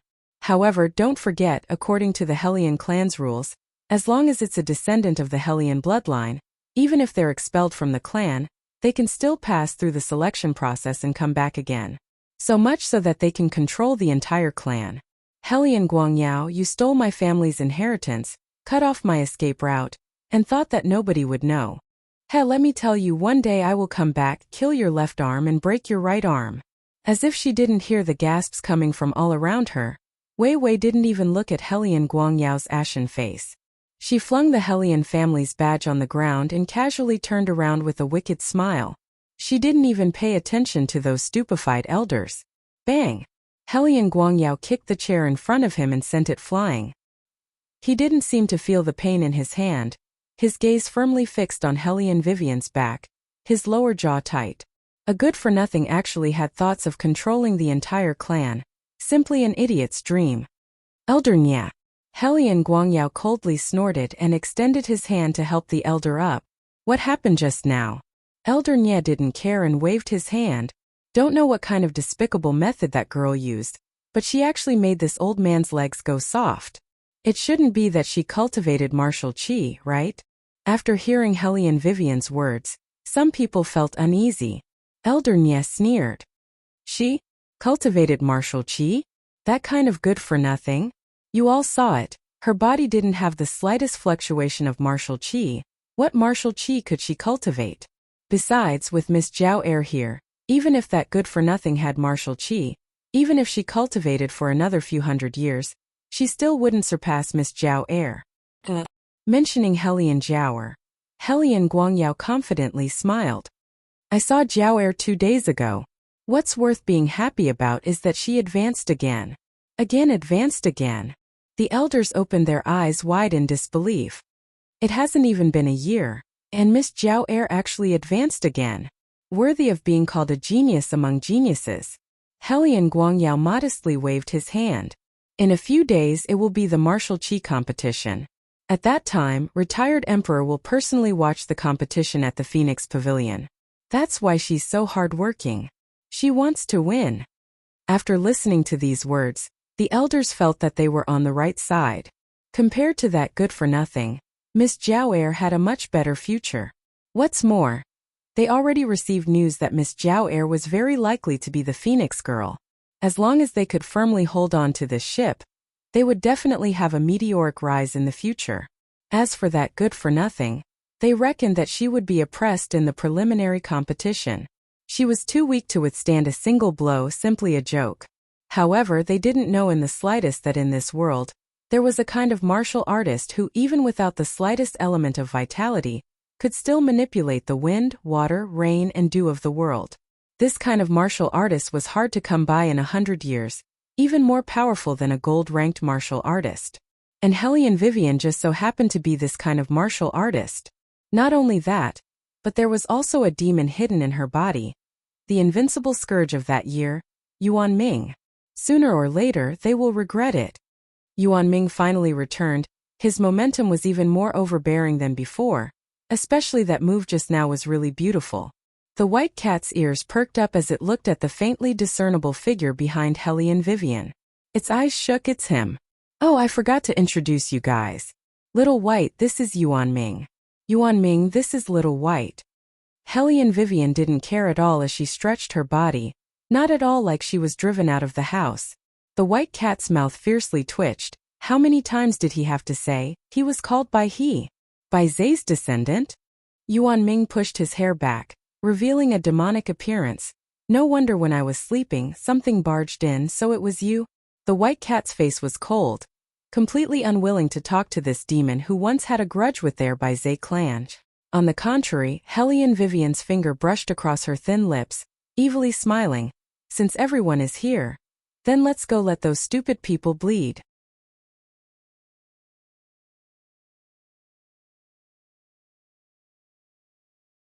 Chapter 80. The sky gradually darkened, and the lanterns were lit. From afar, it was a flourishing and exquisite scene of lanterns. The crisscrossing streets were rendered very beautiful. At the corner of the street, a beggar who was originally curled up was awakened by the sound of silver hitting a bowl. As he raised his head, the evening light fell, and he saw a woman standing against the light with a white cat on her shoulder. The corners of her mouth curved into a smile. I'll give you 10 taels of silver. Take off the clothes on your body and sell them to me. There was actually such a good deal in this world. This was simply picking up a big meat pie for no reason at all. The beggar promptly got up and took off the tattered robe on his body in a few moves. The woman smiled again, and with a bend of her index finger, she flicked the 10 taels of silver into his broken bowl. Then with a hook of her hand, she put the robe on her shoulder. Her movement of putting on the clothes was particularly fast and particularly handsome. When she turned her head again, the tattered robe fell. The woman turned around and transformed into a genuine little beggar. She reached out and straightened the collar of the robe. Then with her long legs, she walked out of the dark alley. The corners of her mouth curved into a smile as she walked towards the nearby martial arts aristocratic family, the Nye family. The guard outside the door saw many beggars who came to beg. His eyes flashed with disdain as he waved his hand. Go away, go away. Stay where it's cool. This isn't a place you can come. That beggar didn't get angry, and only smiled. The breeze blew his black hair, and with a turn of his body, The wind from his leg was swift and fierce, like a knife that pierced the bone. Pung! The Nye family's door was forcibly cut open by the wind from his leg, creating a large hole. The guard at the door was thoroughly stunned. He foolishly looked at the beggar who was walking forward as if there was no one around. In the end he loudly shouted, "Set up the formation, quickly set up the formation." Someone came to smash the place. In the capital, every martial arts aristocratic family had their own special formation. The ones who formed these formations were the death attendants that were specially provided by the family. The guard loudly shouted, and several black-clothed people flitted across the treetops. They flew and landed on the ground, surrounding Helly and Vivian in the middle of the courtyard. They were dressed in the same black robes, and their faces were filled with a thick baleful aura. Their flying kicks were like whirlwinds, and they were filled with a ferocious energy that soared to the sky. The beggar flipped to the side and used his slender palms to support himself on the ground to avoid the long legs that were coming at him. Wind swirled around his body and a lazy evil smile hung on the corner of his mouth. He was like a phantom, shuttling back and forth in the middle of the black shadows. As his long hair fluttered slightly, his fingers grabbed one of the people's ankles and pulled hard. Only a few cracking sounds were heard. The 18 shadows disrupted the array formation one by one. By the time they reacted, they were all kneeling on the ground. The guard rubbed his eyes in disbelief. Looking at the black figure hugging his leg and curling up, his heart was in turmoil. Although the Nye family's formation couldn't be considered as the capital's top formation, it was still not easy to deal with a large formation. Without martial chi above the 5th level of the wood rank, it was impossible to break this array. Could it be? This little beggar's martial chi had already reached wood rank level 5. How was that possible? Not to mention the 5th level of the wood rank, even the 5th level of the water rank would be recorded in the Imperial Palace. Because the majority of people would stop at the fire rank, it was very difficult to advance. In the Dragon War Empire, apart from those martial arts aristocratic families' heirs who could reach the water rank, ordinary people simply couldn't break through this standard. But now, in front of their eyes, there was actually a little beggar with an unclear background. What in the world was going on? Quickly go and inform the master. After the guard heard this sentence, he was just about to move. Wait. What? She left. Left? The entire Nye family's courtyard could be described as too horrible to look at. The black shadows were sprawled on the ground in disarray, their faces full of bloodstains. The beggar standing on the roof only curved her lips into a smile. Every word was clear and cold like the wind. Thank you for sparring. Thank you for sparring. Thank you for sparring. Thank you for sparring. Sparring. Elder Nye, who had rushed back from the defense department, heard the servant's report and walked to the center of the courtyard in large strides. His thick eyebrows fiercely wrinkled. The Buddhist beads in his hand also flew out and heavily fell to the ground, shattering into powder. Who is he? What is his identity? Elder Nye was truly angry. He didn't think that in this capital, there would unexpectedly be someone who dared to make a move on top of his head. Who didn't know that although his Fong family's martial arts weren't the best, they were the best of the best among the Hellion bloodlines. But today, someone unexpectedly took advantage of the time. He went to the defense department to destroy his lair. That's fine. Sparring partner? His Grand Nye family was used as a sparring partner for a little thief. Investigate for me. After you find out, this old man will personally slaughter this little beggar. Elder Nye gnashed his teeth as he spoke. His eyes flashed with unprecedented viciousness. Yes, the guards bowed their heads one after another, not even looking when they spoke loudly. The Nye family's courtyard was a mess. The atmosphere was indescribably heavy. Elder Nye seemed to have thought of something. He turned his head and said in a low voice, "Today's matter, if someone goes outside and gossips, be careful of your dog lives." Yes, this time, the ones who answered were the serving maids and servants. They trembled as they knelt on the ground. Clearly, they were frightened by the old man's words. They simply didn't dare to randomly look around. Nowadays, every major family had set their sights on the martial chi test that was going to be held in the near future. Ordinarily, they all trained intensely. Secretly, they all shouted with all their might. No one was willing to submit to another. If outsiders knew that the Grand Nye family of the Hellion bloodline was unexpectedly beaten by an unknown beggar to the point where they didn't have the strength to fight back, if this matter were to spread, it would certainly reduce the Nye family to a huge joke. But what Feng Shichao didn't expect was that for 3 consecutive days, it wasn't just the Nye family. Even the other 3 families also similarly suffered from an unknown beggar sweeping. If one family was like this, then they could still conceal the secret. But if the aristocratic families of the capital all encountered the same matter, then the fire couldn't be contained in paper. The entire capital was shaken. Every family was looking for this beggar. They even took out 100,000 taels of silver to put up posters, all for the sake of obtaining her and using her for their own use. And at this time, that beggar had long since transformed into a White Academy student. She was in the middle of earning her first bucket of gold in the true meaning of the ancient times. I really didn't expect that for such a long time. I was actually discussing business with a woman.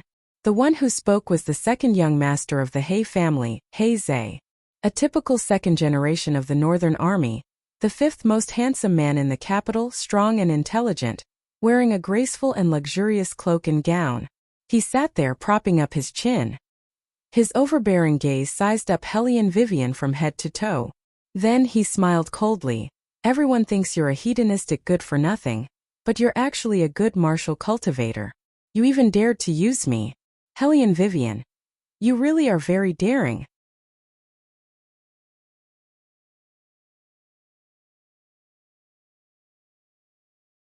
Chapter 81.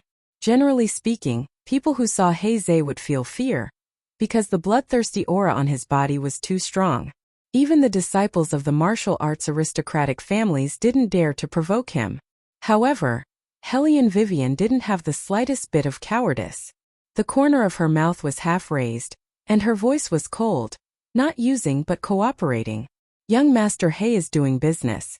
In the field of business we always have to keep our partners a secret. Only then can we go far. Let's not talk about other things. Where's the money?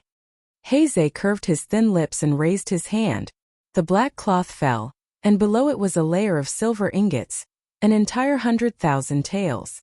You can go look at the account book to see if it's this amount. Whoosh! Hellion Vivian lifted the black cloth, and her eyes were indifferent. Since young Master He said it's 100,000 taels, then it's 100,000 taels. Business is business. He Zhe's fingers paused, and a trace of light flashed through his eyes.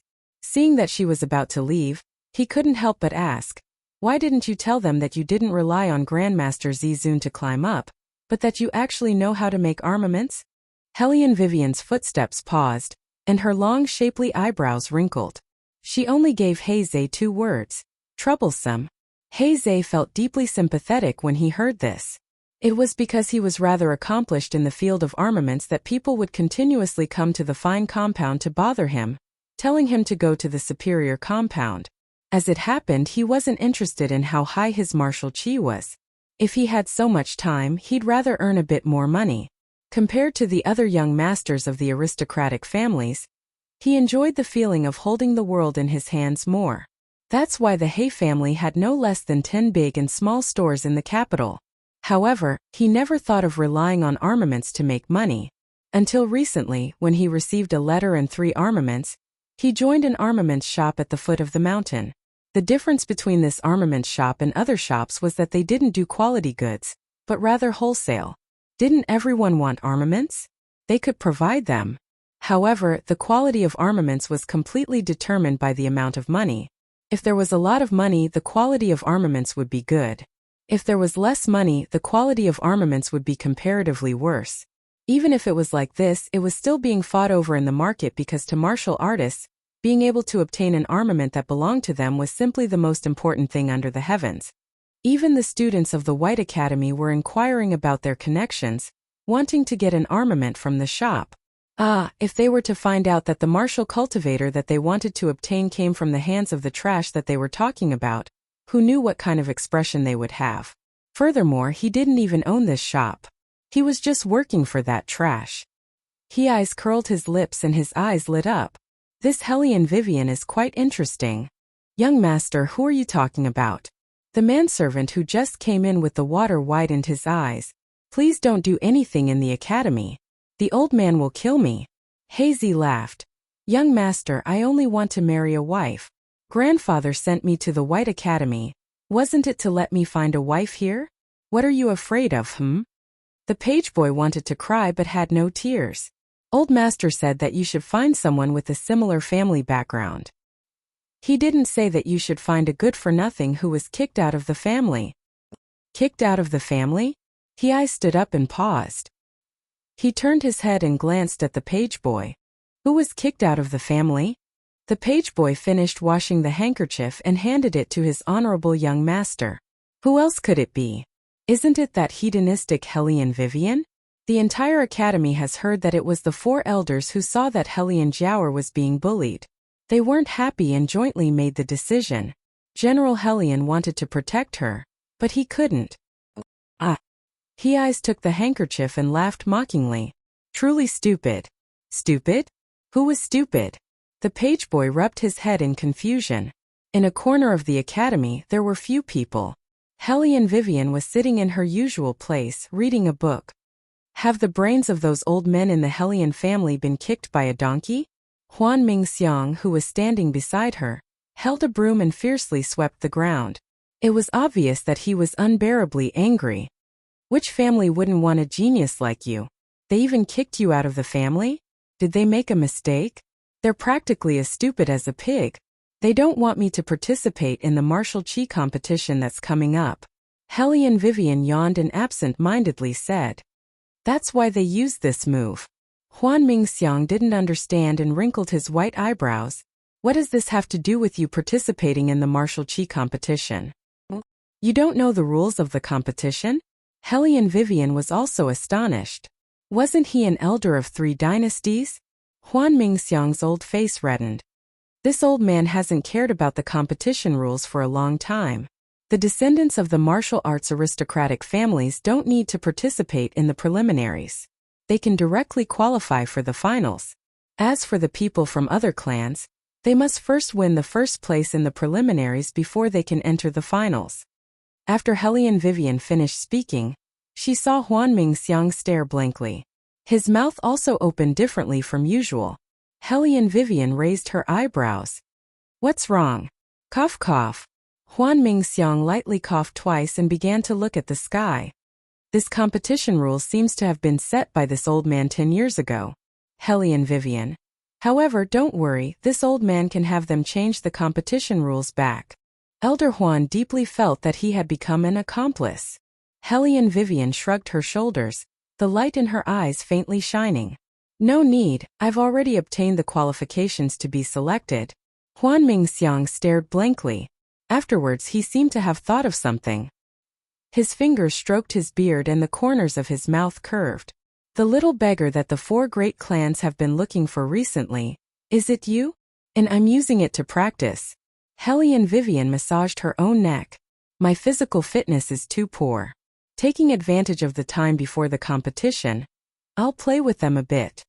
Hearing this, Huan Mingxiang suddenly laughed out loud. Good, play with them a bit. Girl, since you want to improve your physical fitness, this old man will give you 2 things. As he spoke, Huan Mingxiang's figure flashed. When he reappeared, his hands were already holding an armament and a weight buckle. This armament is this old man's new one. As for the weight buckle, it's a sharp weapon that only those top-notch students of the superior compound can possess. Not only can it hide your martial chi, when you take it off during the competition, you'll feel your body several times more relaxed than usual. I want the weight buckle. As for the armament. Hellion Vivian glanced at the armament, her expression unchanged. Elder Huan, you should take it back. Huan Mingxiang stared blankly. This was the first time he'd seen a martial artist who didn't like armaments. Girl, don't look at this as a new armament. It's not inferior to the ones your master made. I know it's just not suitable for me. How was she supposed to tell Elder Huan that this armament was made by her? All of its advantages and disadvantages, she was clearer than anyone else. Awkward. Huan Mingxiang didn't expect to be rejected. He bitterly glanced at Hellion Vivian. Humph humph. Hellion Vivian watched the old man blow on his white beard. Her heart softened. For so many days, the old man had always been by her side guiding her. Aside from her master, no one else had treated her this well. What are you looking at this old man like that for? Huan Mingxiang proudly cast a glance at her. If you don't want it, then don't. But what if your physical fitness can't keep up?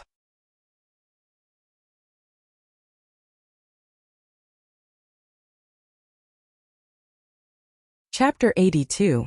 Hellion Vivian slowly smiled. Elder Huan, you forgot a sentence. What? Hellion Vivian's eyes looked towards the superior compound not far away. Her voice clear. In the world of martial arts, speed is invincible. Huan Mingxiang trembled, looking at the girl standing against the light. Something in his blood seemed to have been reignited.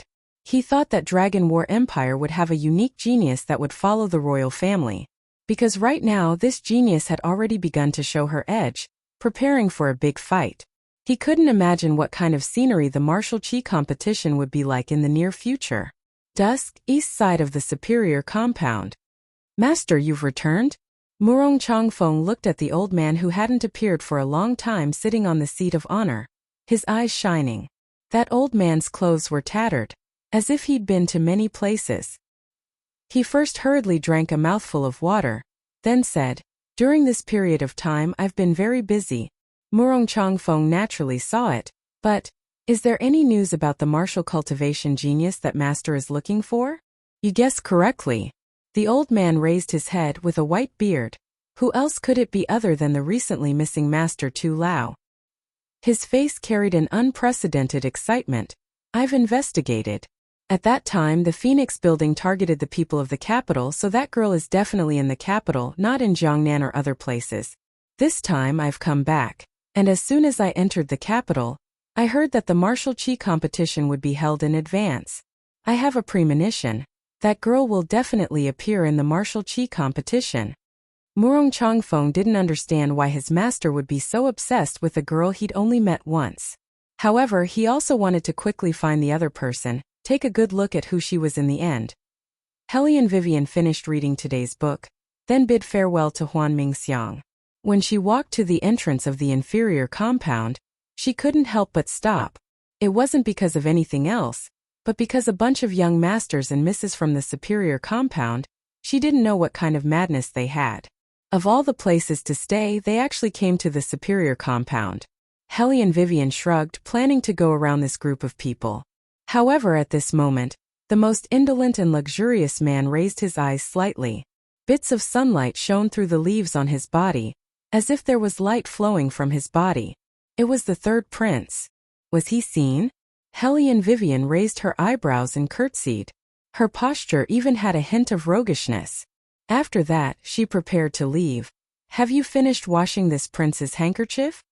The man's voice was still very pleasant to listen to, and there was a captivating magnetism in his grace. The young ladies and young masters surrounding him looked at him in surprise, as if they had never thought that the usually cold and indifferent royal family would actually take the initiative to speak one day.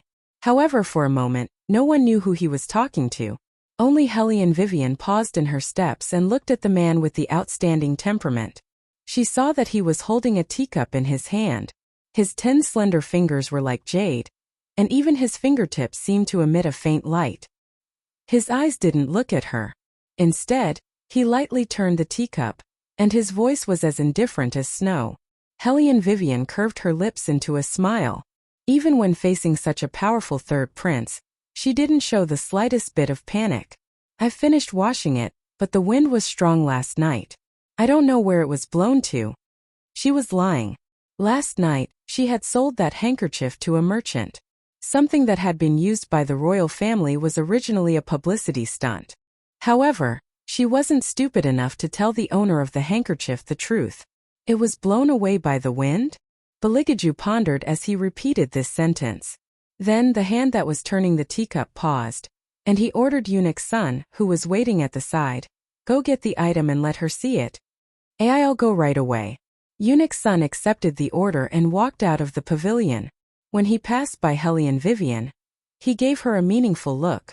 Ever since he woke up this morning, he couldn't figure out his master's intentions. He disliked the noise, so not only did he accept the superior compound's invitation, He even moved the flower appreciation banquet that was originally scheduled at the superior compound to the inferior compound. It looked as if he was deliberately doing this for someone. Eunuch Sun shook his head. It couldn't be. He was definitely overthinking it. His Highness must have felt that the inferior compound was quiet, so he decided to come here on the spur of the moment. However, those young ladies from prestigious families didn't think so. Jealousy welled up in their hearts, and their faces were already dyed with unhappiness. Especially Helian Jiao. She clenched the teacup in her hand, and that pair of beautiful eyes was full of malice. She sat next to the man for so long, yet she didn't hear His Highness say a single word. This slut came and unexpectedly received this kind of treatment. Wasn't it because of the handkerchief that she previously asked for from His Highness? How come she didn't know before that this slut had so many tricks up her sleeve? Before, when she stuck to Murong Changfeng, it was only when she saw a girl close to Murong Changfeng. No matter what the occasion was, she would make a fuss. She was vulgar and hedonistic, just like a commoner in the marketplace. And now, she unexpectedly used a handkerchief to make His Highness break his rules again and again. Her scheming was quite deep. Your Highness, what did you have Eunuch Sun show that woman? One of the tiger generals asked delicately. Last night, Eunuch Sun had come to find her, so in His Highness's heart, she was definitely different. It had to be said that a certain girl was too self-confident. If she hadn't bought a handkerchief that claimed to be used by the royal family from a merchant last night, Eunuch Sun wouldn't have gone to find her. Your Highness. That tiger general still wanted to say something. Beligaju coldly interrupted her words. It's none of your business. These 4 words penetrated the ice in the bottom of her heart. That girl shrunk her feet, scared to the point that cold sweat came out. Oh. The Helian Jiao put her hand on the back of the girl's hand and gently patted it.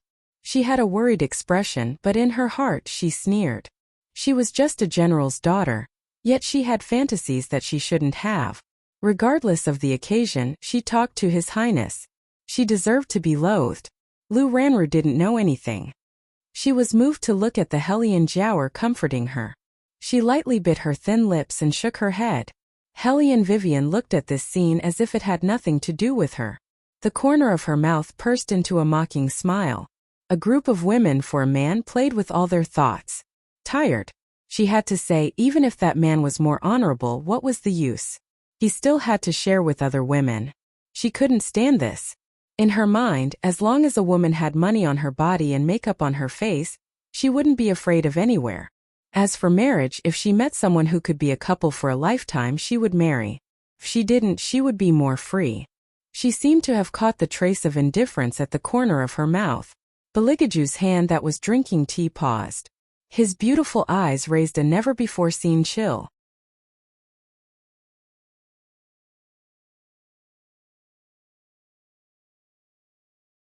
Chapter 83.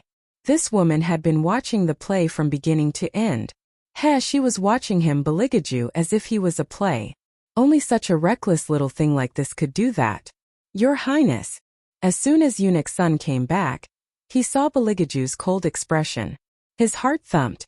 Which blind person had provoked his master this time? Beligaju faintly hummed. His silver mask showed a chilling indifference. Let her see for herself.